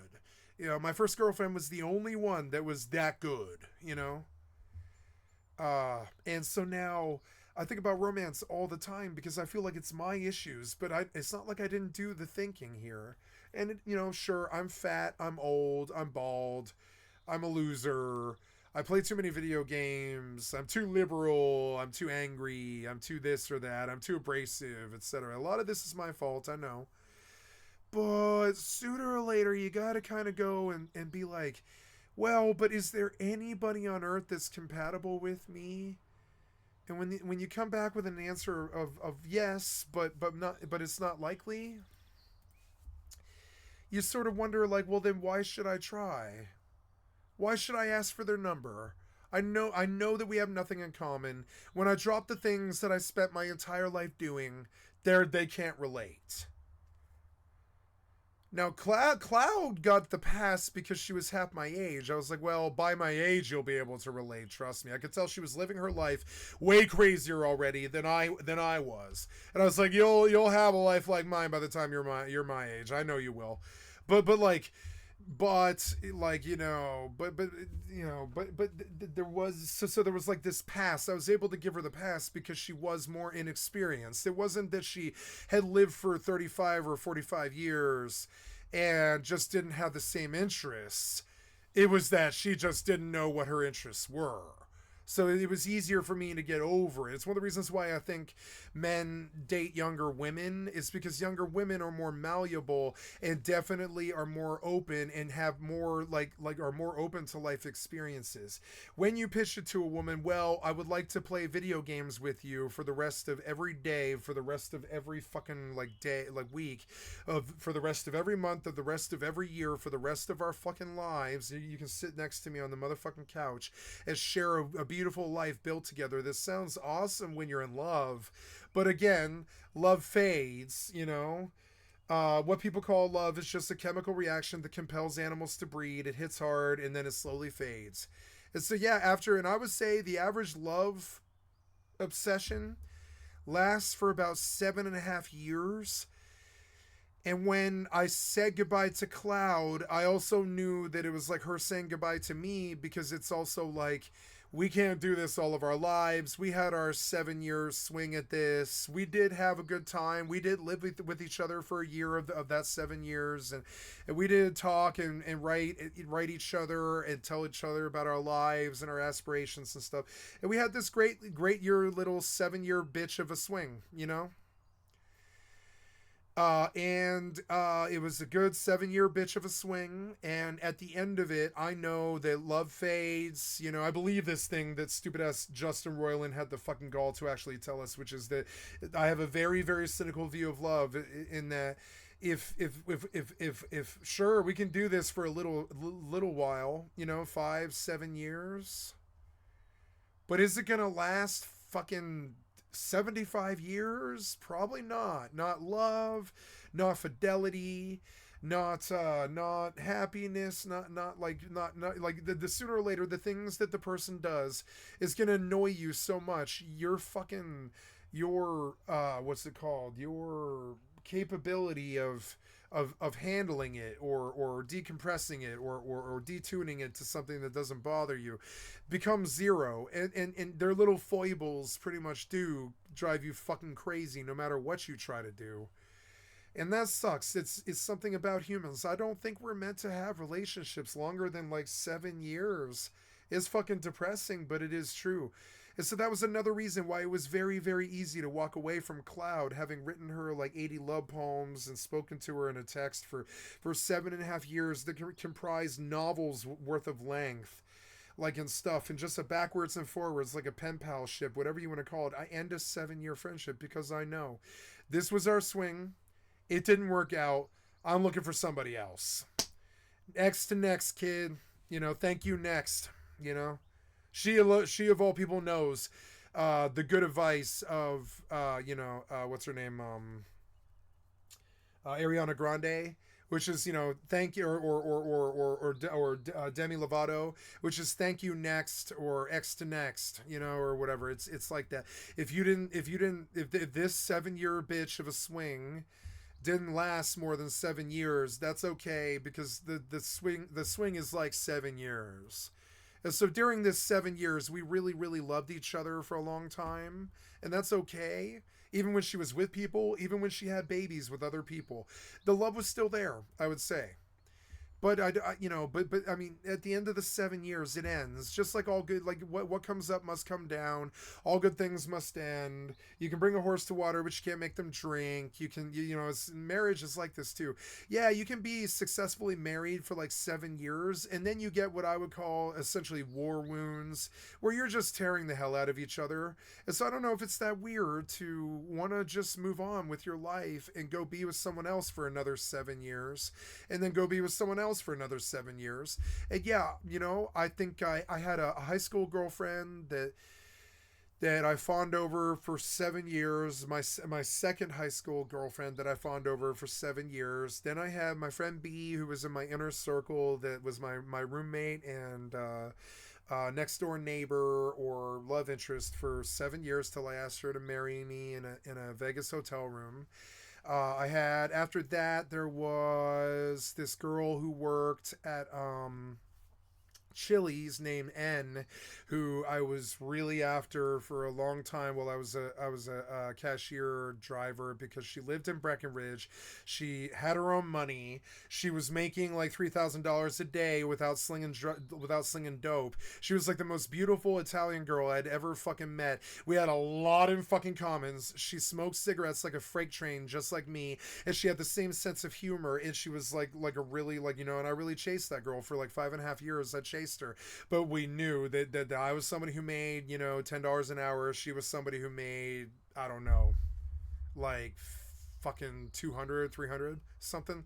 So when somebody is making something like 30 times the amount of money you are, that's a barrier for somebody who comes from Breckenridge anyways. That's her veil. She was from Breck. She made the trip from Breck into downtown Denver every day just to be around people like me. And I respect stuff like that. So I chased her for 5.5 years, which was fucking stupid, because she was, like 10 years younger than me, and she didn't have anything in common with me. As it was just weird. We really got along, and I liked her a lot. But I mean, we really had nothing in common. Then there was my XM. She liked video games and drugs, so we got along like peas and carrots. And we knew it was hard for us not to hang out, because we were like, I would still marry M if she wasn't married to heroin, because we actually do really get along as like a couple. We really were like really, like, I respect her a great deal, because she'll say crazy things, like she'll be a stripper and she'll be like, I don't believe in sex before marriage. But then and you think, nah, she must just be lying, right? She's just lying. And yes, she's had sex before marriage, but it really bothered her afterwards.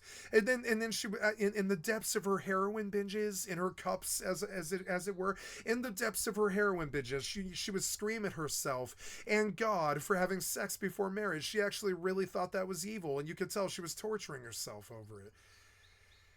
And like, she did this because she really loved the person, and the person that she slept with, I had known until he died. I think he's dead now. But the person that she slept with before marriage, she really loved that kid, because I met them way back when they met each other in high school and stuff. She really loved that kid, and I know that kid, and he was a friend of mine, and I respect him too. He was my drug dealer's son. He was a great guy.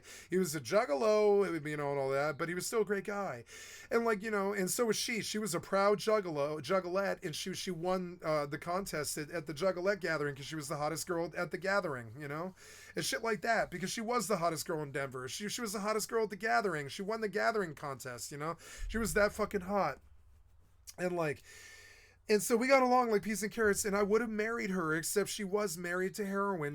You could tell she was going to do heroin for the rest of her fucking life. She liked it like she liked like reading or food. You know, she liked reading, food, and heroin, and music, and video games. And I was like, well, but I like all of those things too, so whatever. I think we actually have enough common ground where I would marry you.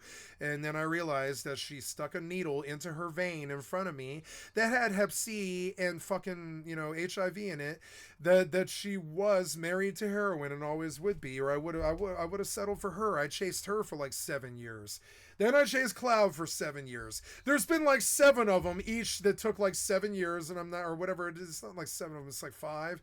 But yes, it's been like 7 of them, and they each took 5 years at least. And like Cloud took 7. And I mean, and you want to tell me I didn't make the swing? I didn't make the appraisals? I didn't try? No, I knew these girls. I chased them. I picked them very, very carefully. And I found people that I saw common ground with, you know. But I mean, in the end, none of these women have common ground with me. This girl has common ground with me. All the time I keep coming back to Charlotte Hazard, because there's this whole vibe of like, you know, locked up in her fucking bedroom, playing video games 50 hours a week, streaming to anybody just so she can be like legitimize her lifestyle or whatever. Baggy t-shirts, baggy pants. If I was younger like her, I would bleach my hair like ninja like this. I absolutely would. If I was like 27 like her, or 35 or whatever she is, I would bleach and dye my hair like this. But I'm just not that young where I can get away with it anymore, because I'm that crazy. I wear the Lord of the Rings. I wear the Lord of the Rings ring at the fucking No Kings protest. Which, by the way, we have to go check and see if I published my No Kings protest from yesterday, because we can watch it. We can watch the video that I got yesterday. Let's go see. Hey, it's the Bellingham No Kings protest. Yay. The Bellingham No Kings protest, 6/14/2025. There was something, Bellingham, Washington, No Kings protest, 6/14/25. We're going to put my symbol on this. Yep. And we're going to say that it should be up under, it's not in gaming, it'll be political protest fight ICE liberal leftist civil disobedience rally march pride gay rights, trans pride, right, trans rights, excuse me, Israel, Palestine, Ukraine, Russia, Donald Trump, rebel against Trump,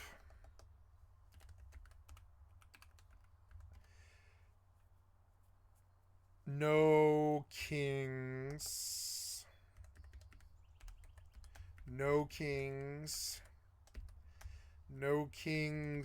protest,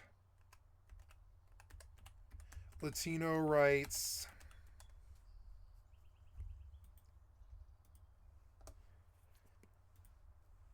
oops, I misspelled protest. There we go. Latino rights and all that stuff. So there we go. That's enough tags. And I think I'm going to say this was filmed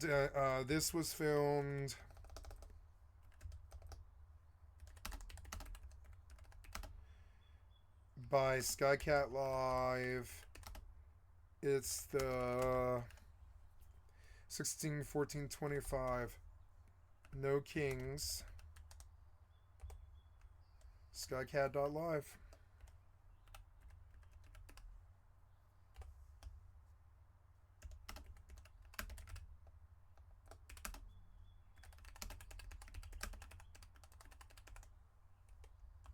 Leave Trump behind.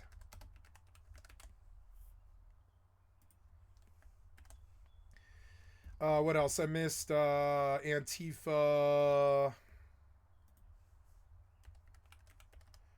protesters, etc.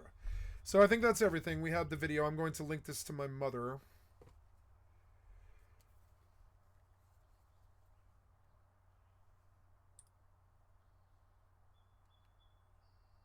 So let's watch the video. Of democracy, and no person should be no above king's the law. protest. My phone is fucking stupid. So I needed to edit this video and it's sideways. God damn it. It's like formatted for a cell phone and it's upside down. Oops, yes, I want to join this fleet. Yes, I do. I'm sorry, I'm late. Oops, need 20, 30 more guys. Okay, roaming Dundalk in 20 minutes. Oops, I was AFK. Okay, so Eagle Ferox. Can you sell me an eagle? Do I have an eagle? Let's see, where are my locations? Personal asset, eagle. Do I have an eagle? No, I don't have an eagle out here. We will buy an eagle.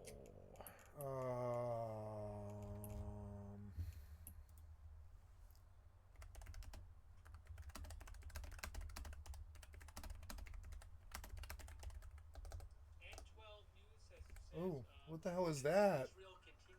The fuck? Whatever.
Never mind, I'm just gonna buy one. Fuck it.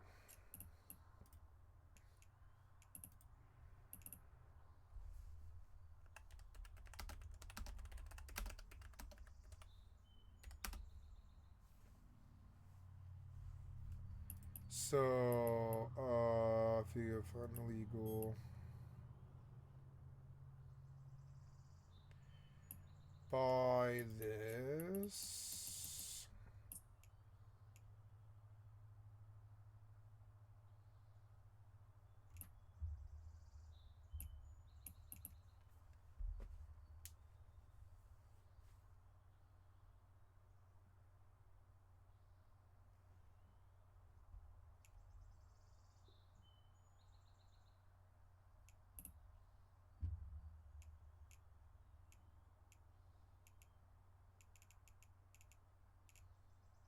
$273.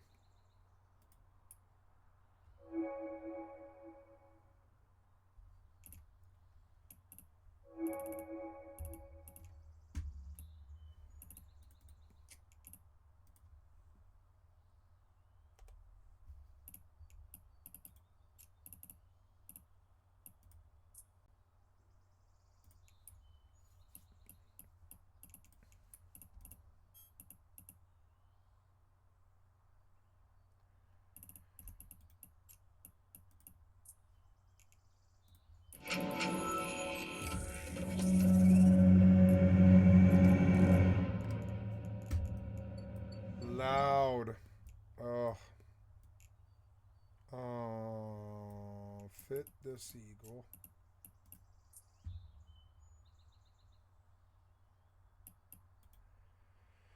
Fit this eagle.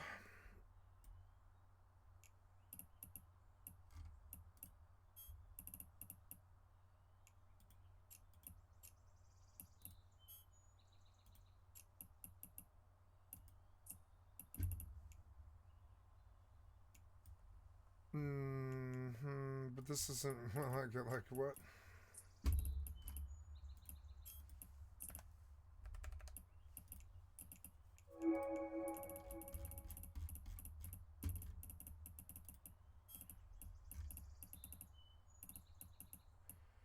Take some hard shell doses with us. 2 of them. What else? I need to insure the eagle.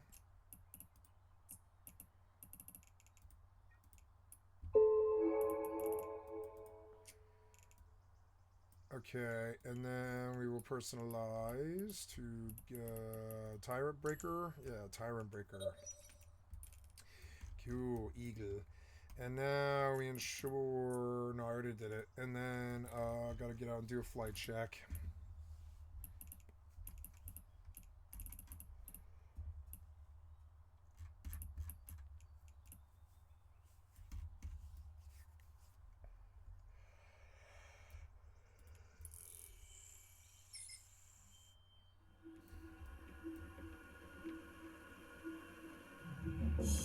Got a 40-man roam here.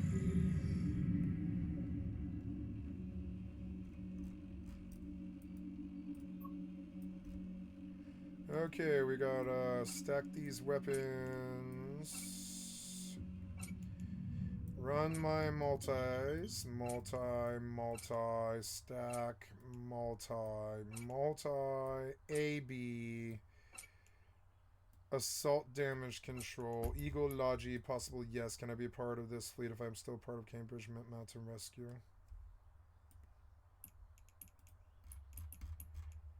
Three out of 5. G to patrol roaming. Need 30 guys in fleet. And want to sell DD 4 out of 10.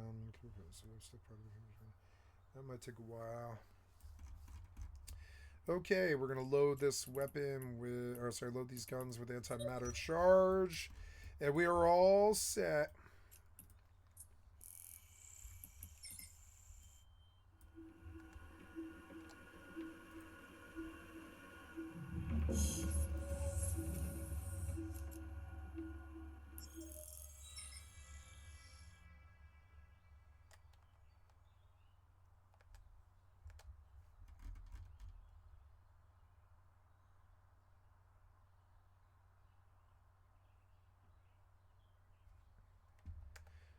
Sure, people got no reason.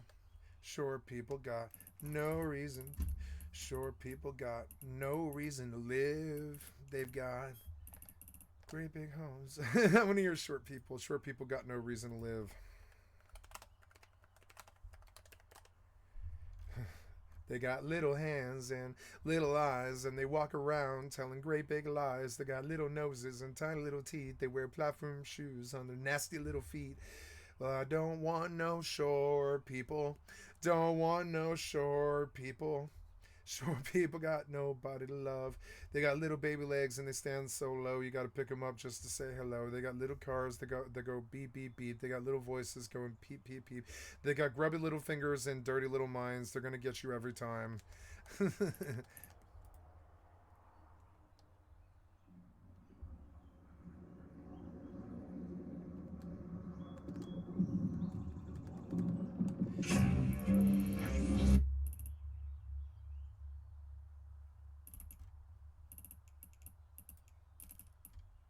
Don't want no show people. Don't want no show people around here. So yeah, now we undock and we wait.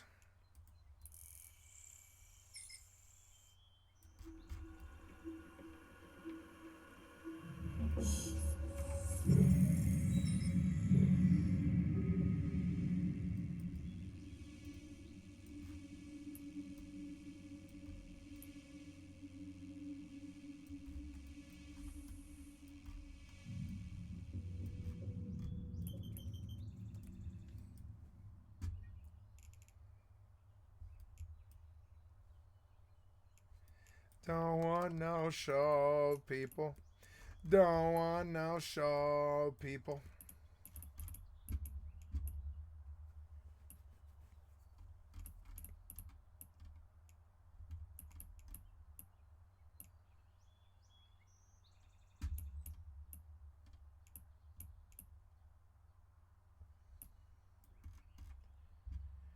wonder if I could bring a Navy Eagle.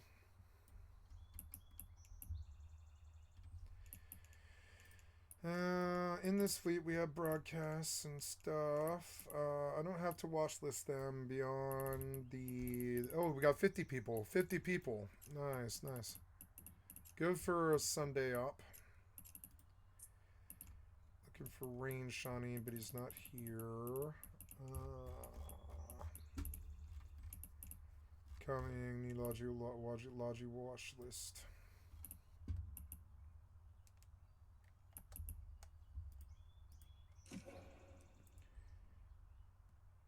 Arena deep dive map preview.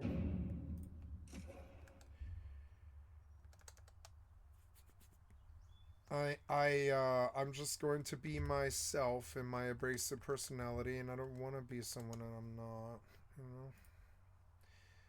Well, this sucks, and it's sideways, and I don't know how to format it correctly. Of democracy, and no person should be no above king's the law. protest.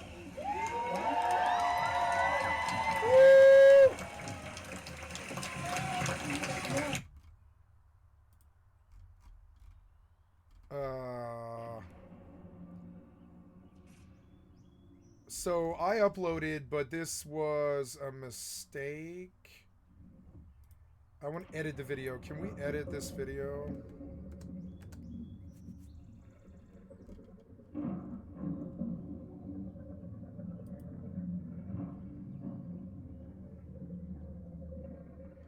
Can I? Oh, yeah. Well... Of democracy, and no... Wait, oh, really?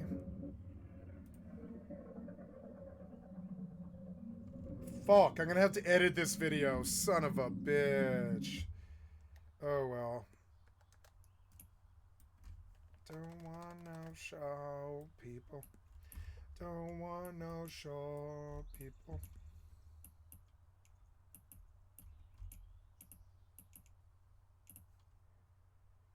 Oh, here.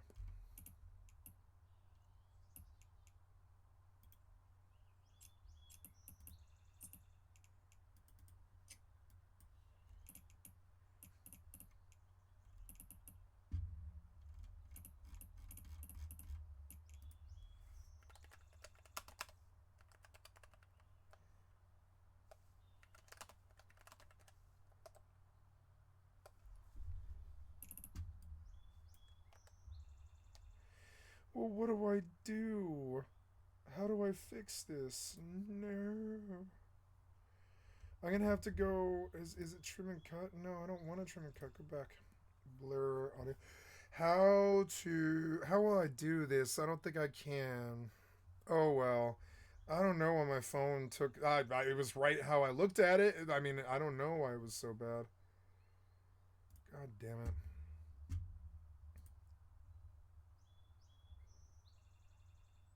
Of democracy, and no person should be no above king's the law. protest.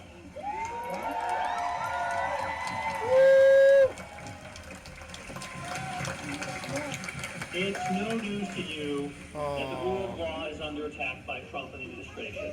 They ignore the law, they flout the law. I will edit this. They distort the law. While Republicans in Congress abdicate their responsibility to provide a meaningful check on unbridled power. It'll be better when I format it. Free Russia from these shitty oligarchs. Free Palestine. Yep. I'll fix it. I'll have to edit the video, which is so annoying. I've not edited a video before. I'll have to learn a bit of basic editing, I think. Maybe you can do that before you edit.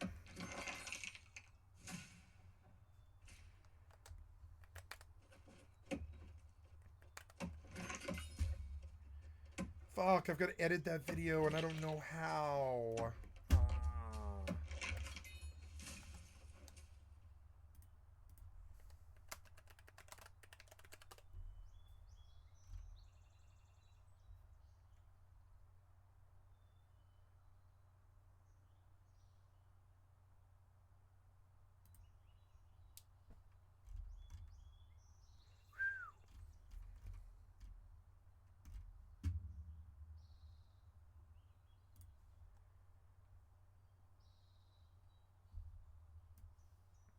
What is this place called? InVideo AI.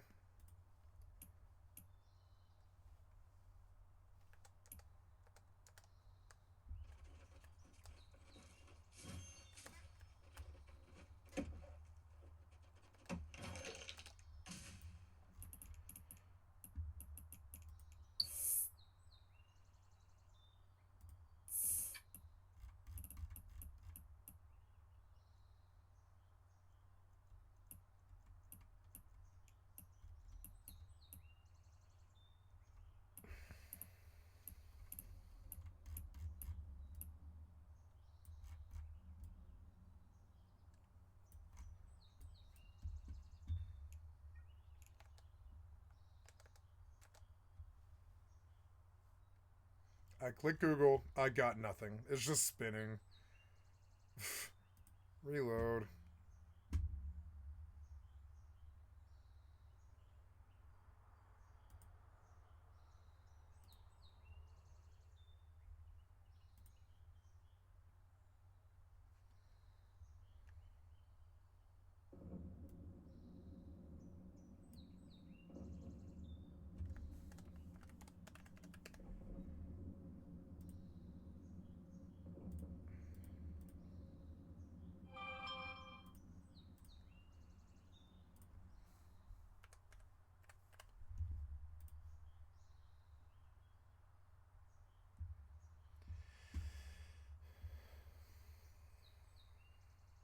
Oh, no, no, no. I want to edit.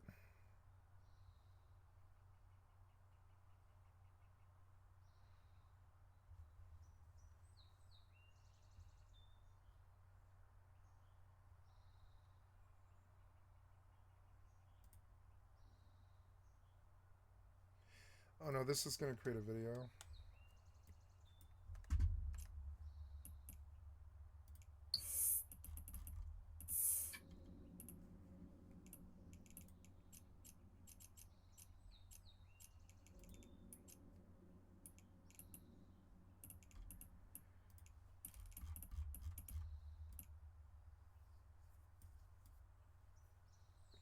60 people. 55.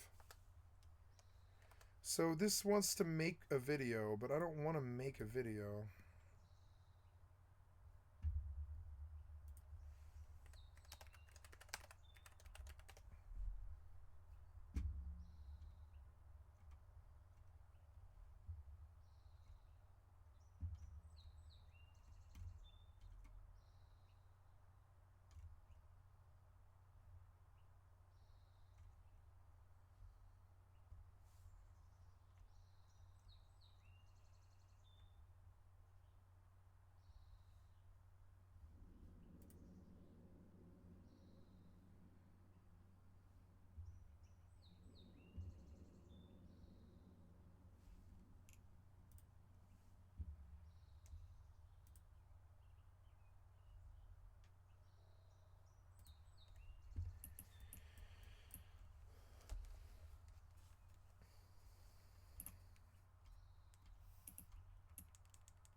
Oh. I'll have to do this on my fucking phone. Damn it.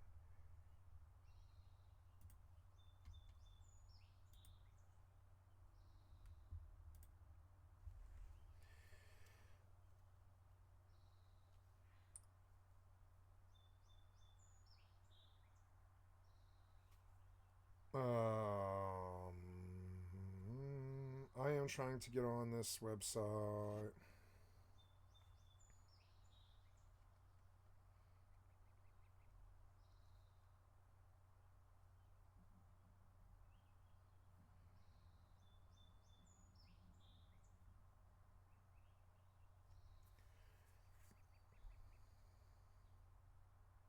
I'm going to edit this video with AI.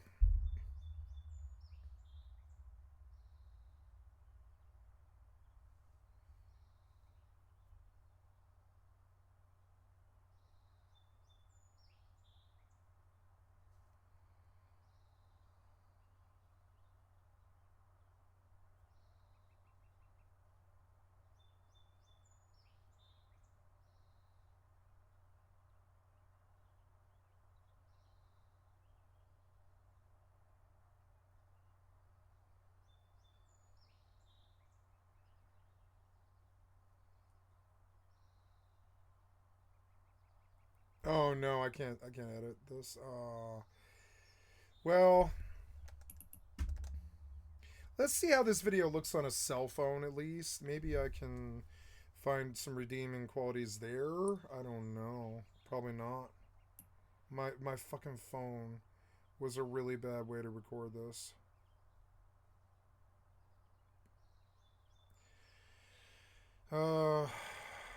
I am trying to go back to something I posted. Bellingham, Washington. Democracy, and no person Bellingham, should be no above King's the law. protest.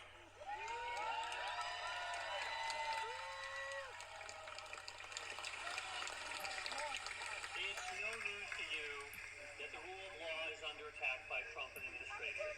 They ignore the law. God damn it, the phone is... They distort the law.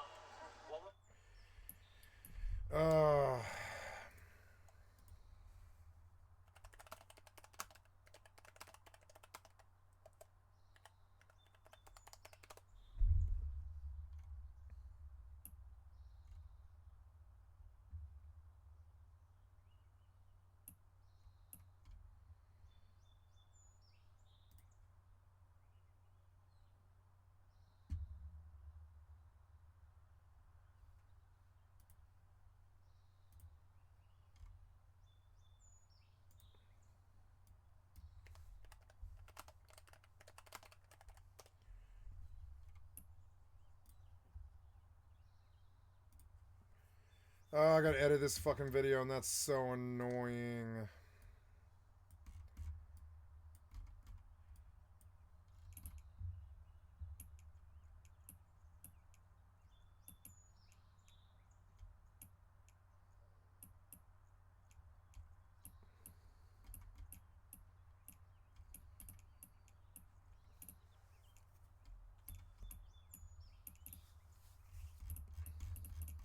$61.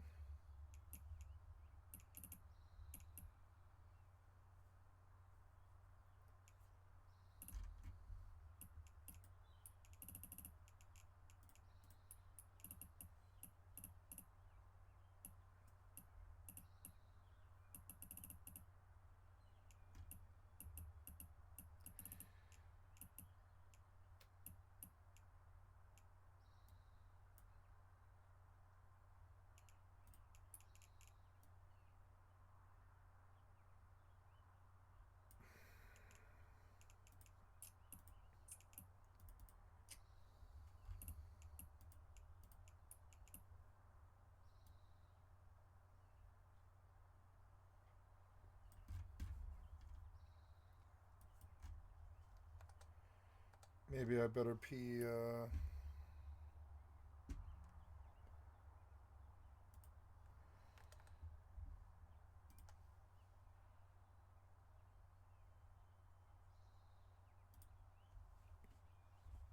If you do one video well, I'll buy it, yeah.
Okay, we're on the move.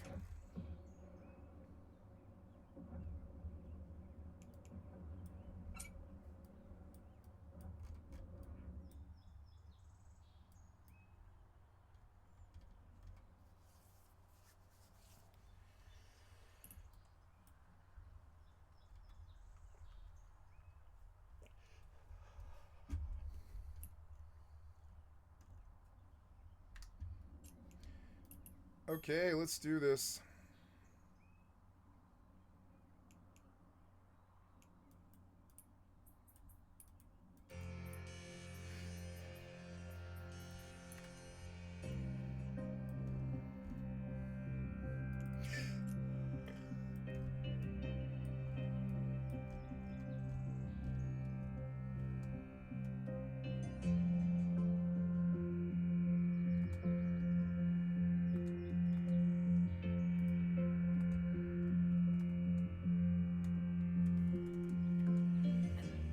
Warp drive active.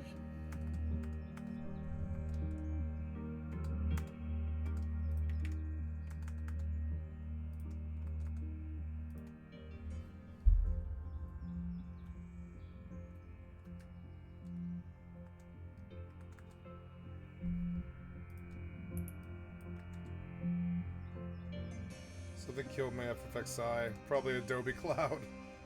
God damn it. Warp drive active.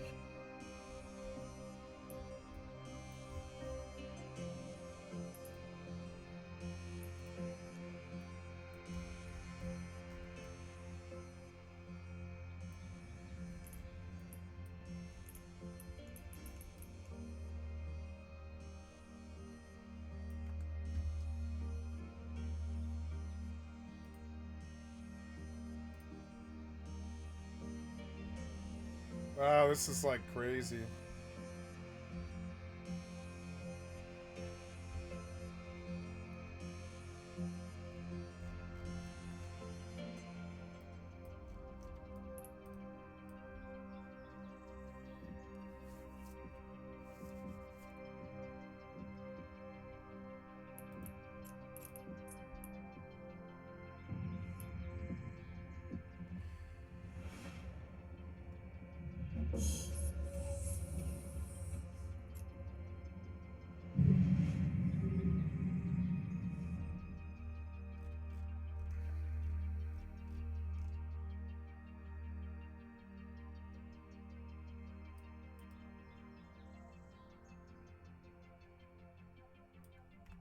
Warp drive active.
Warp drive active.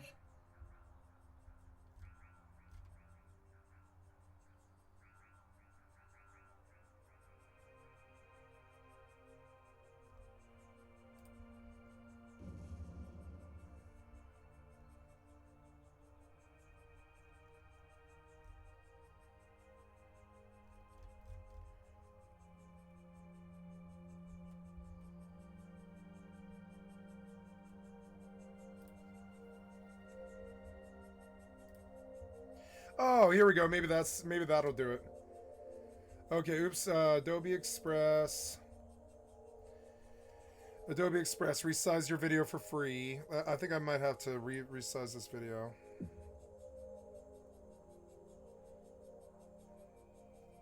Oh, did we jump? No.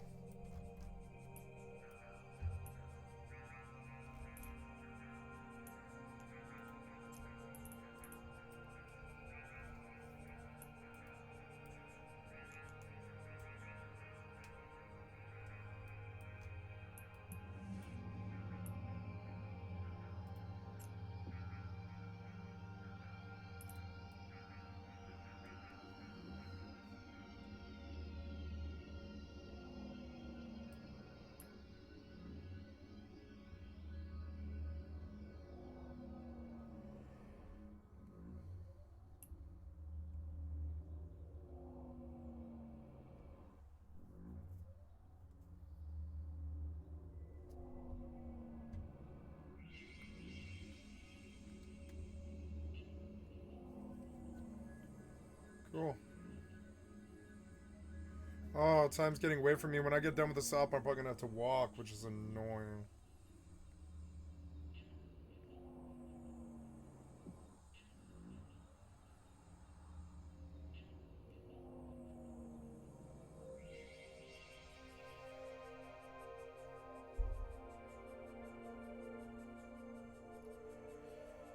Adobe Express resize for free.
Oh.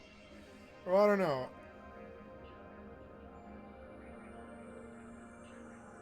Oh, wait, no. This one's good.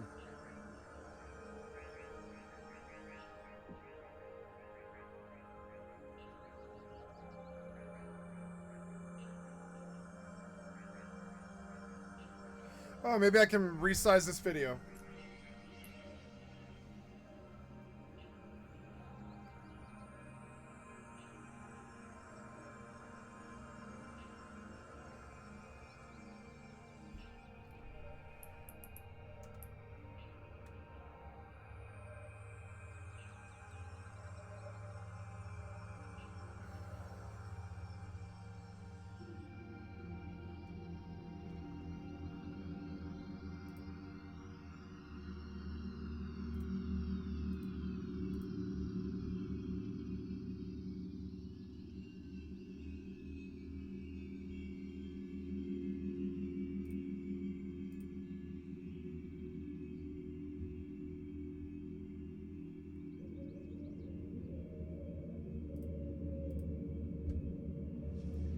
Israel attacks Iran. Oh no.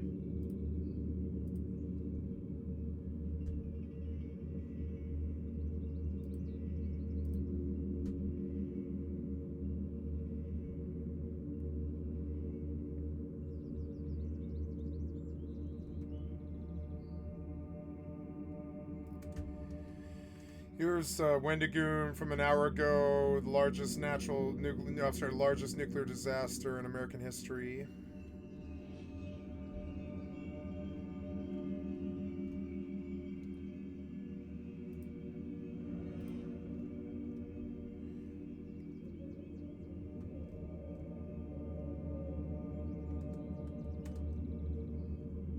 Israel did strike Iran's capital.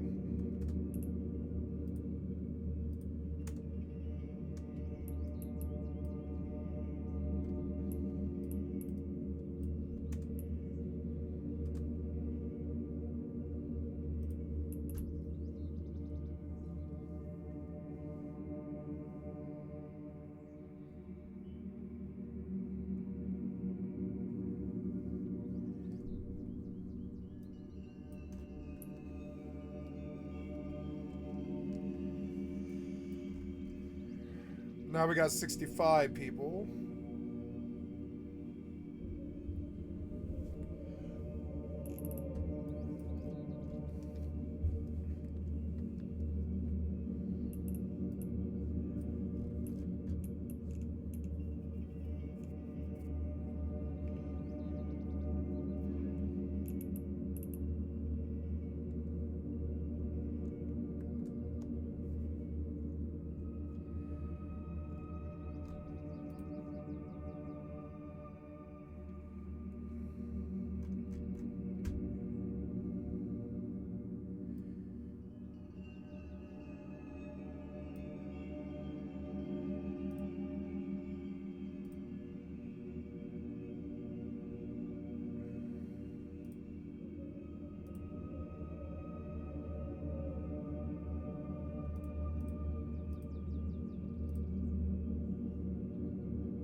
Democracy and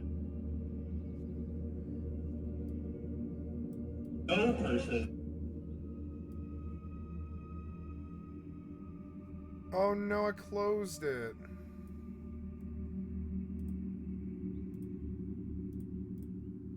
Democracy. Fuck. No person. I would get it with a nice, whatever this is, 1440p, I think, or I don't know what this cell phone is, 720. But it is amazing. I was very surprised to come over to the other side, and there's like another 2,000 people all lumped in there. So I will get this all formatted, and it'll be an experience, and I'll learn how to video edit, I guess, if I'm gonna do IRL stuff. Fucking annoying.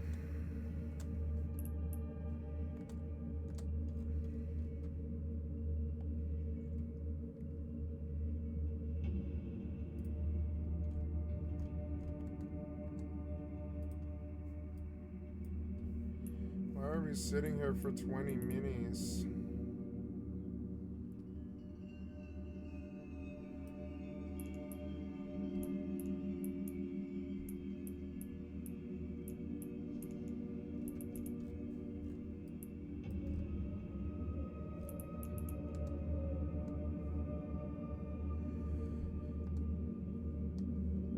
It says it's uploading. Oh, there we go. I got it.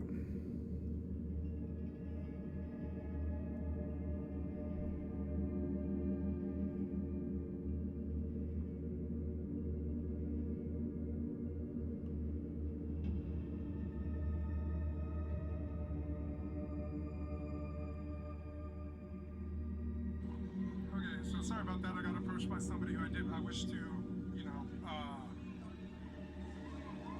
protect their privacy, I guess. Protect their privacy. Like I always do.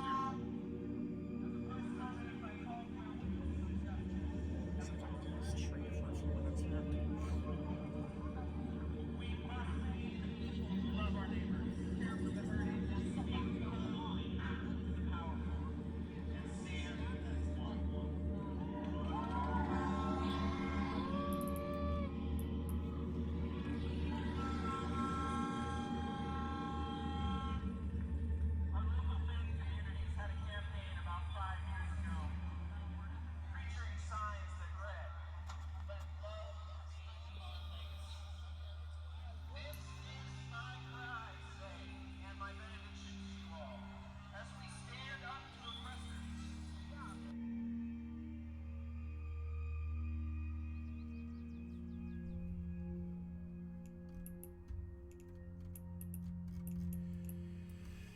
Oh, we're waiting on people.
Fucking annoying.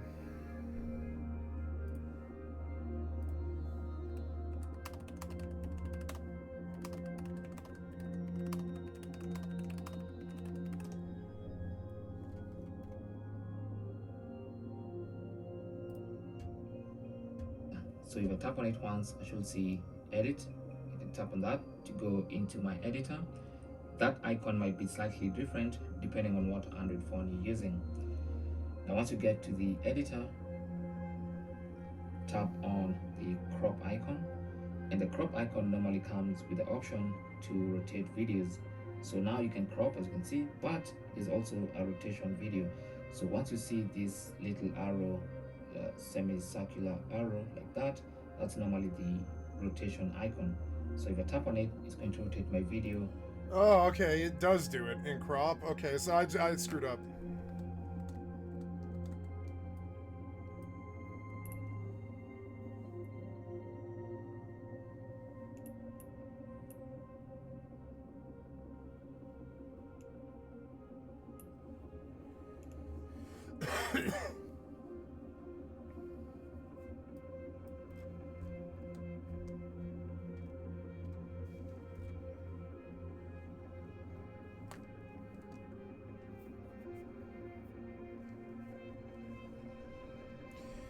When this video uploads, I will hopefully crop and rotate. That's what I was trying to do, but I didn't see the button.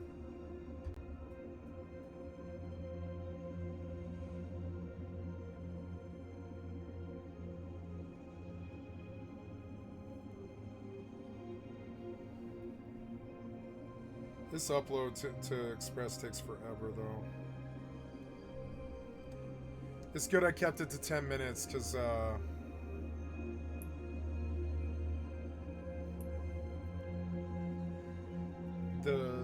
it won't let me edit anything bigger.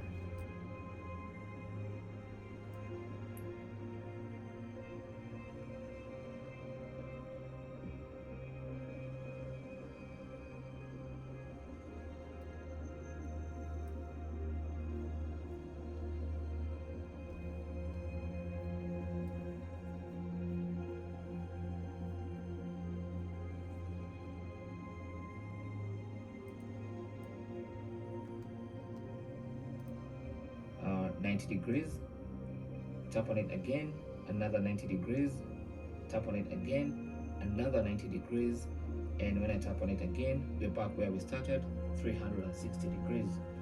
So I can choose the rotation I want and then tap on save or save copy depending on what Android phone you're using.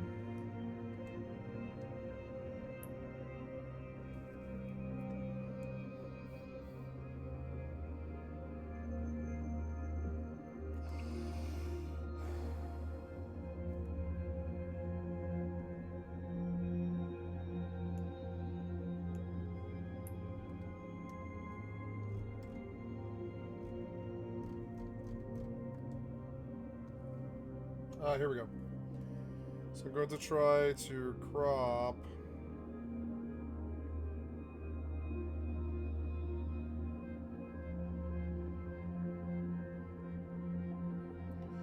In Adobe Express, I guess.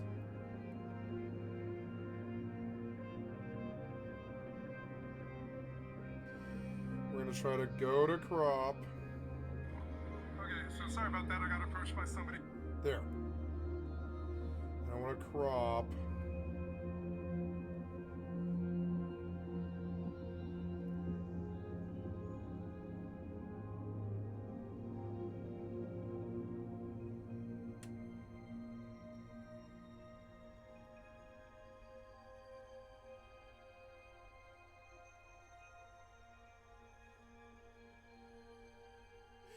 Oh, I lost my progress again. Their system's so fucking terrible they can't save. It thought it was exiting. I'm not exiting, you fucking piece of shit. Fucking software developers are so bad at what they fucking do. God damn it, I gotta start this whole 10-minute process again because I hit the back button. You're fucking so stupid. Ugh, now it's gotta upload for like 10 more minutes. Hold on.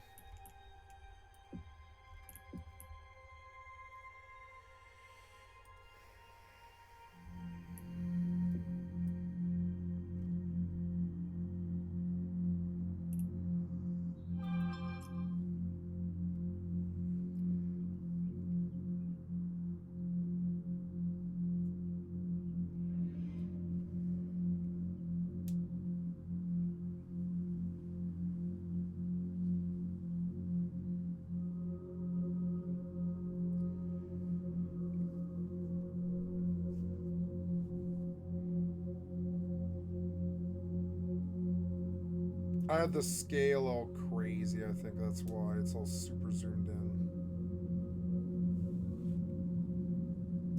I'm gonna piss while they fuck around. I'll be right back.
Oh.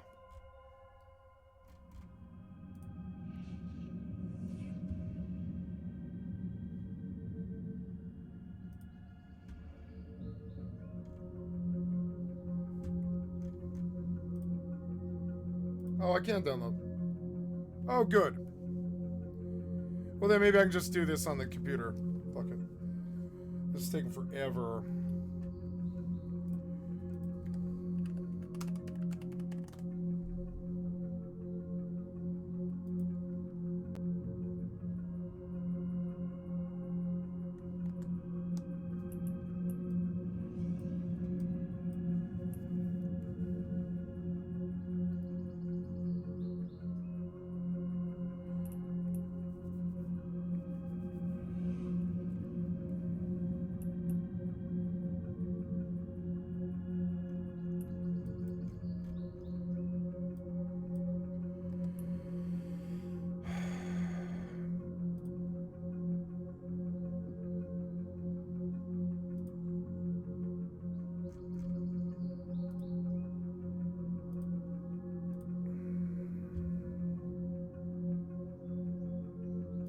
Democracy.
It's the same slow process.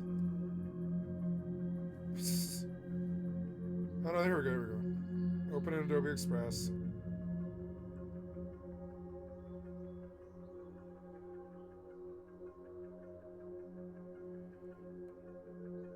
Okay, I want to go to crop.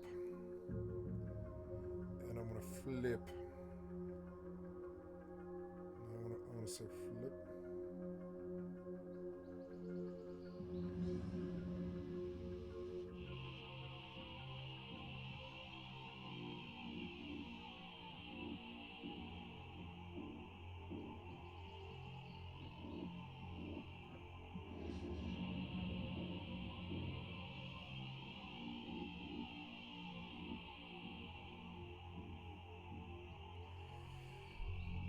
I think I'd rather...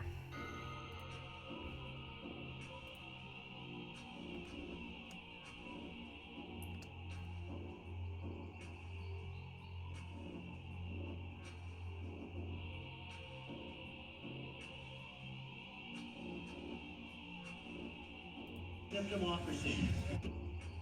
Of democracy. And no person.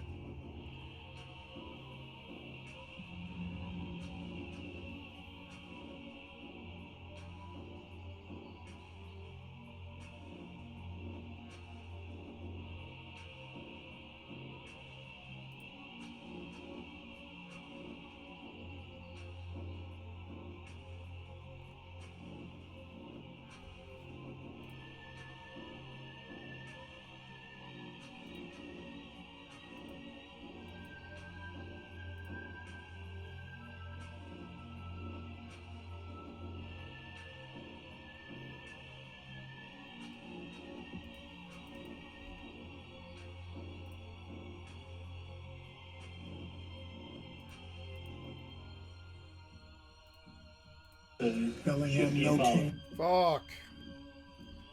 The software developers are so dumb. None of this makes sense to me. Where is the button to fucking, like, flip this? And why is my fucking stupid ass taskbar blocking it? Piece of shit Windows. That's why. Piece of shit ass Windows. Fucking couldn't find it. I was like, where? I hate editing. It's so fucking obtuse and badly designed. Oh.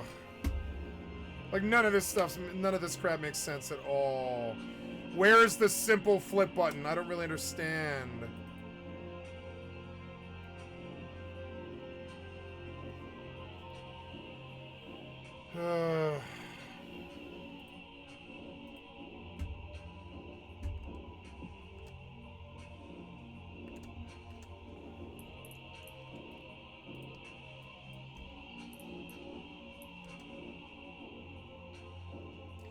Israel attacked Iran.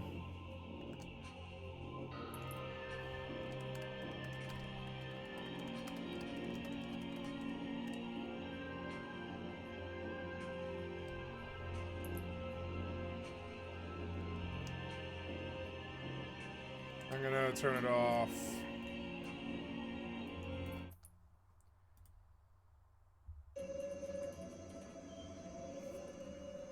New wave of Iranian missiles in Israel. Hang on, guys. Doing my best to get that Haifa Can replay for you. Great. Just great. So how do I do this? You don't have a flip button. This seems like the one obvious button. You have this thing, which I don't... Oh, I see. Oh.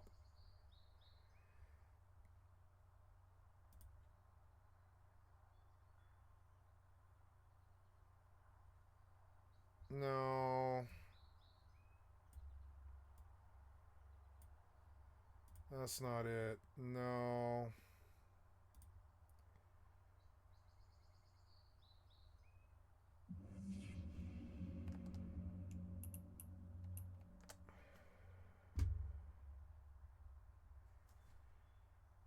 Fuck.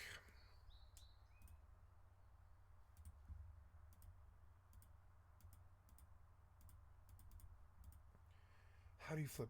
How do you flip? It's so dumb. How do you flip this? It's like, I feel like you're messing with it. Like, I don't really understand. Where's the crop button? Where's crop? I don't see the word even. Where's the crop?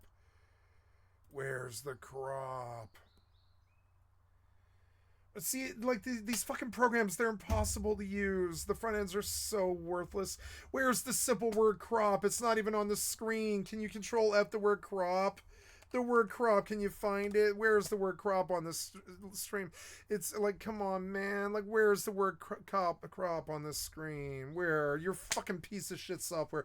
It is not like I'm not too incompetent to do what we're trying to do. It's that your software is so fucking stupid and obtuse. I can't actually manage to use it.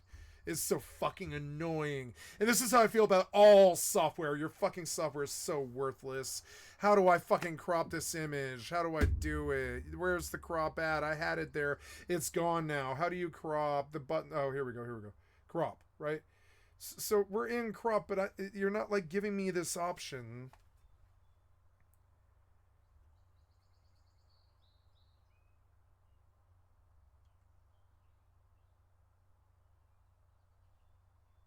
Democracy. There. Now, can I just do that? Make it widescreen? Yeah. Democracy. And no person Bellingham, should be no above king's the law. protest.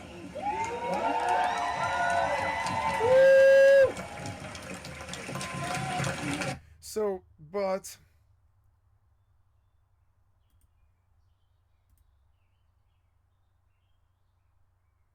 can we fill the video? No. Oh, yeah. It's no news to you that the rule of law is under attack by Trump and administration. There. Now, how do you save? They ignore the law, they flout the law, they distort the law, while Republicans in Congress abdicate their responsibility to provide a meaningful check on unbridled power. And worse, the House has...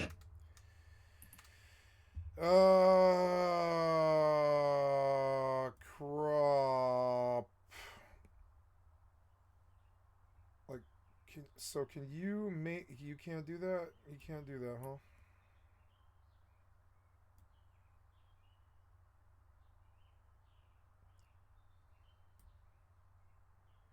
Widescreen, landscape, square. I don't really understand. The original, okay. So because it's a cell phone, it took in the original, and it's weird because you can see the other parts of this image, but it's blocked. Can we make this bigger? No, we can't make it any bigger than that. Fuck. Well, okay. Well, so... It's no news to you that the rule... There, I think that's at least good. Can we save it now? I want to download this now. Download.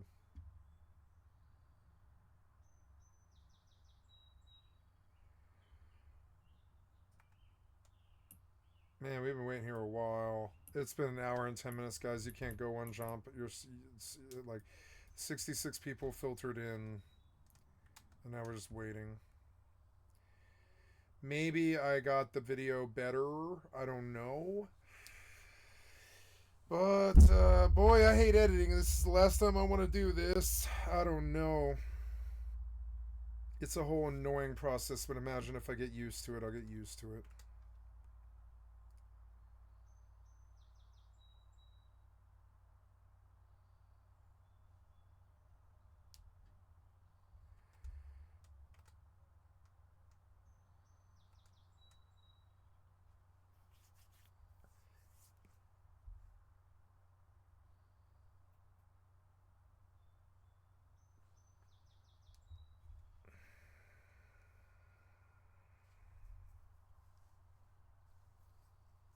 Yeah, we've been waiting here a while. I'm just going to stop saying it. I'm sorry. Let's do some gambling. Well, maybe I solved the cropping problem. I can redo the video.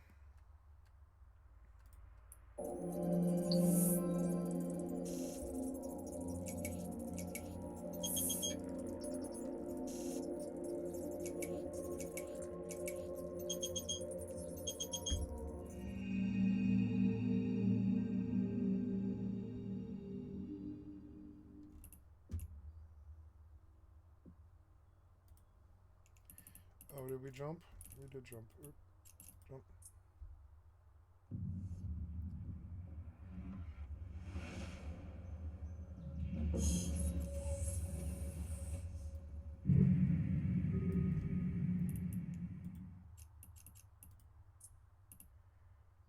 Warp drive active.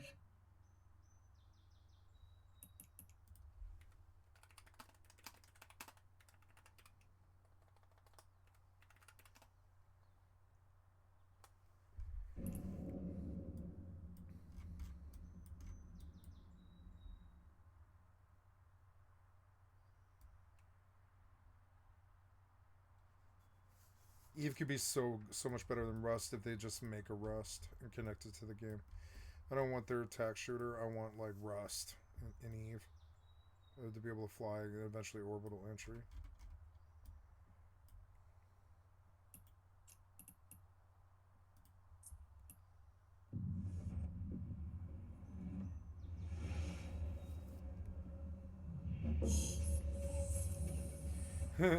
We're not Bazon. Ooh, Capsum. Warp drive active.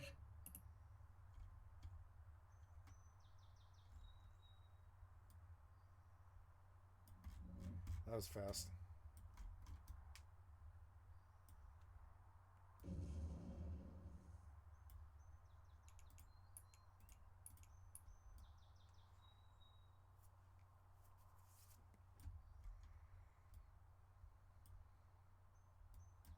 Ooh, we're gonna get a fight. We're gonna get a fight. We better have tackles. Black belt in an osprey.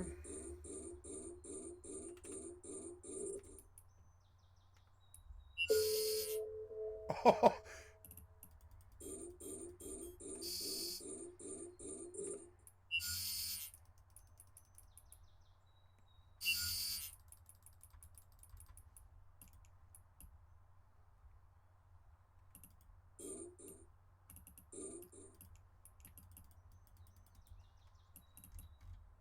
Hee caught a praxis.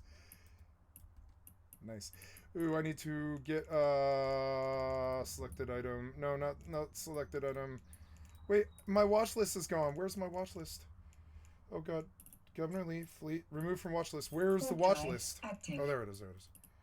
So pilot, oh nice. Yep.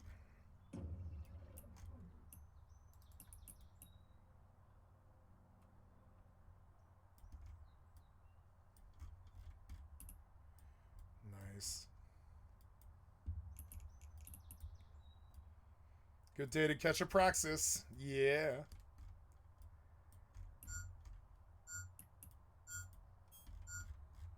Odd. Oh, I'm in, like inside this. No, I'm not inside the ship. Why are you looking at this? Okay, on the watch list, we're going to keep it range.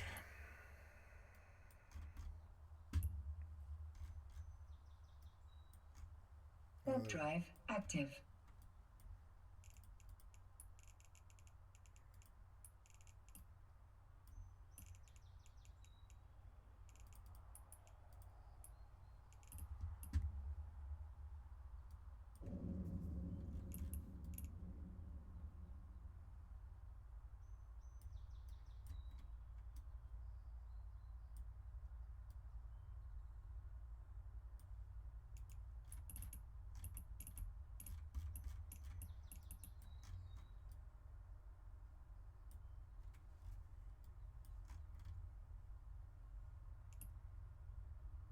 Warp drive active. Got a couple people there. 3 people.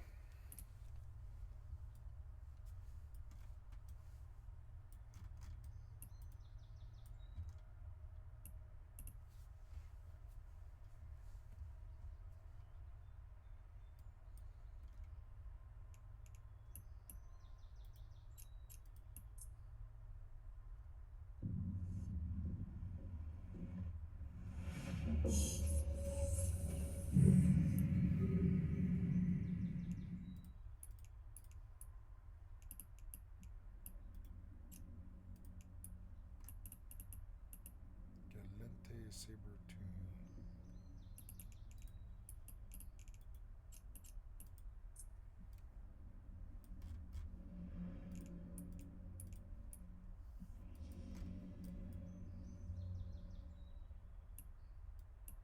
Warp drive active. Here we go.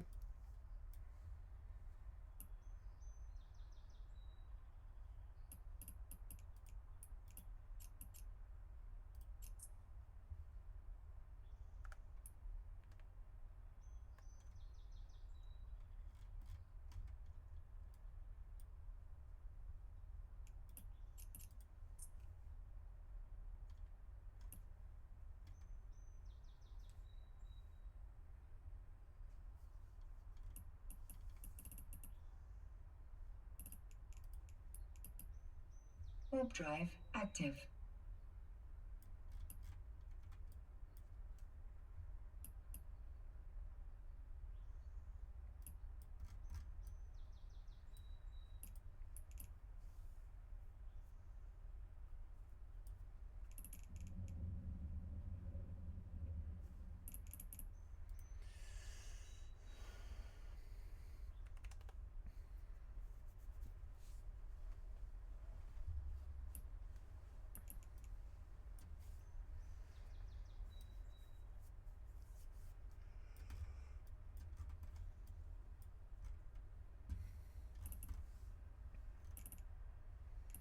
An executor praxis and a whatever the other thing was.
Docking permission requested. Docking request accepted.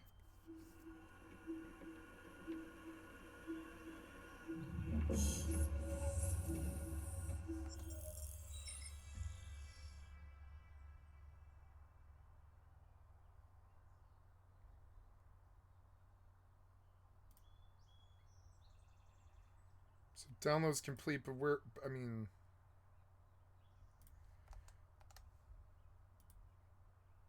Oh, here we go. Democracy, and no person Bellingham, should be no above king's the law. protest.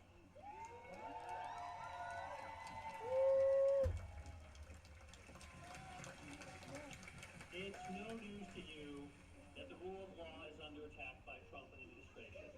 They ignore the law, they flout the law, they distort the law, while Republicans in Congress abdicate their responsibility. There, I did what I could do. So now we upload this. We're gonna copy the. We're gonna change this. I'm gonna delete this one, and I'm gonna say resize video project of the Beham protest. We'll put that in new recorded videos on F as where the copies. Yes, and then just do it anyways. And then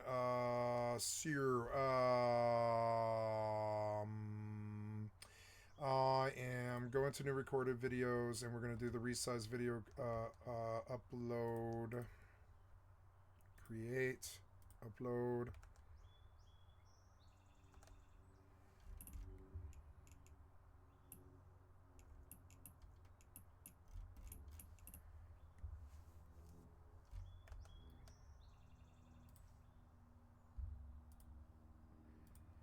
Upload this, and then we'll copy all the details over.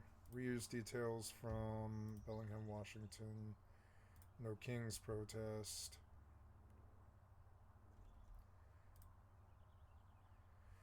There we go. I'm going to do it funnier.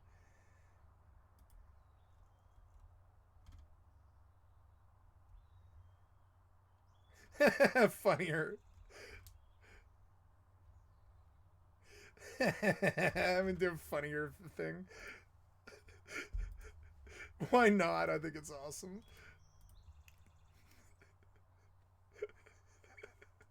I think that's quite funny. No step on Snick. Okay, there it is. Cool, we're uploading.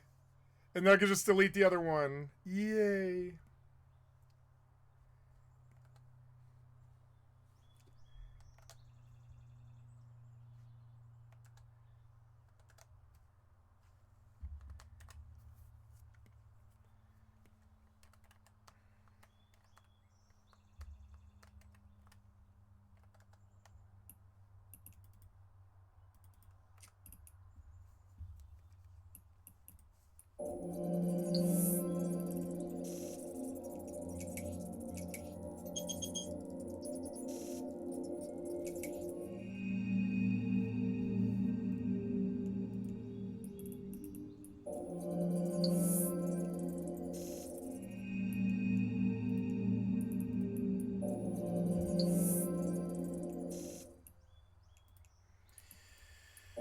These one bets aren't paying, but I mean, only 1 in 8 should pay. Nice, I won my own council Diplo back, which is like I took these guys' money. That's good.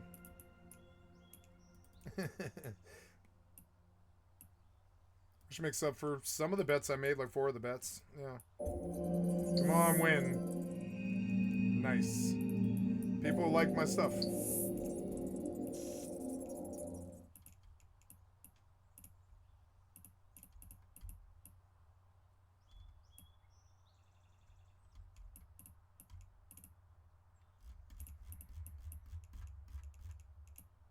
Are those my skill injectors? I don't know.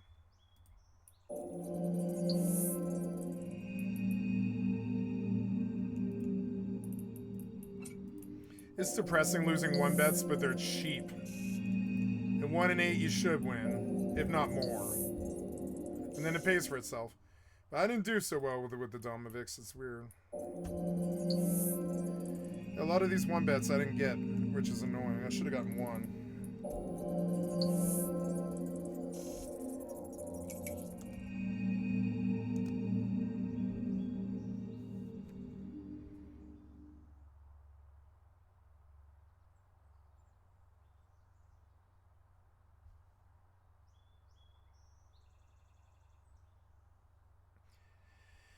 Cool, here we go. We got this video in a proper dimension, and I learned how to video edit live and in real time, and I don't care to ever do it again. I'll only do it because it had, like, you know, importance to the real world. Otherwise, I would have just scrapped it. I would have been like, fuck editing. That's for idiots who use front ends like that piece of shit software. But it did work. It worked for what I wanted.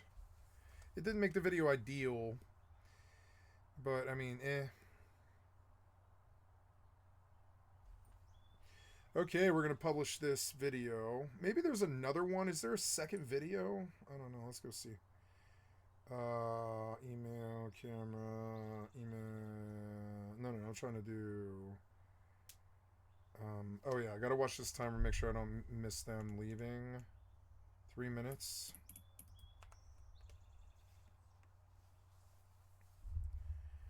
Okay.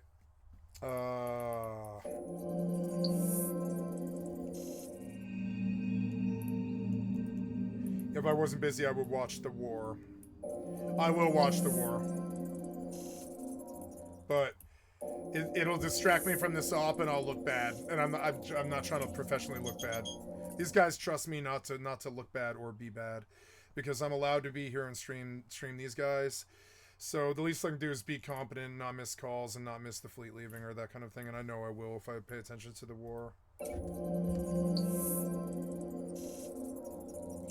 Nice, this was a 13-minute video. Not bad, not bad.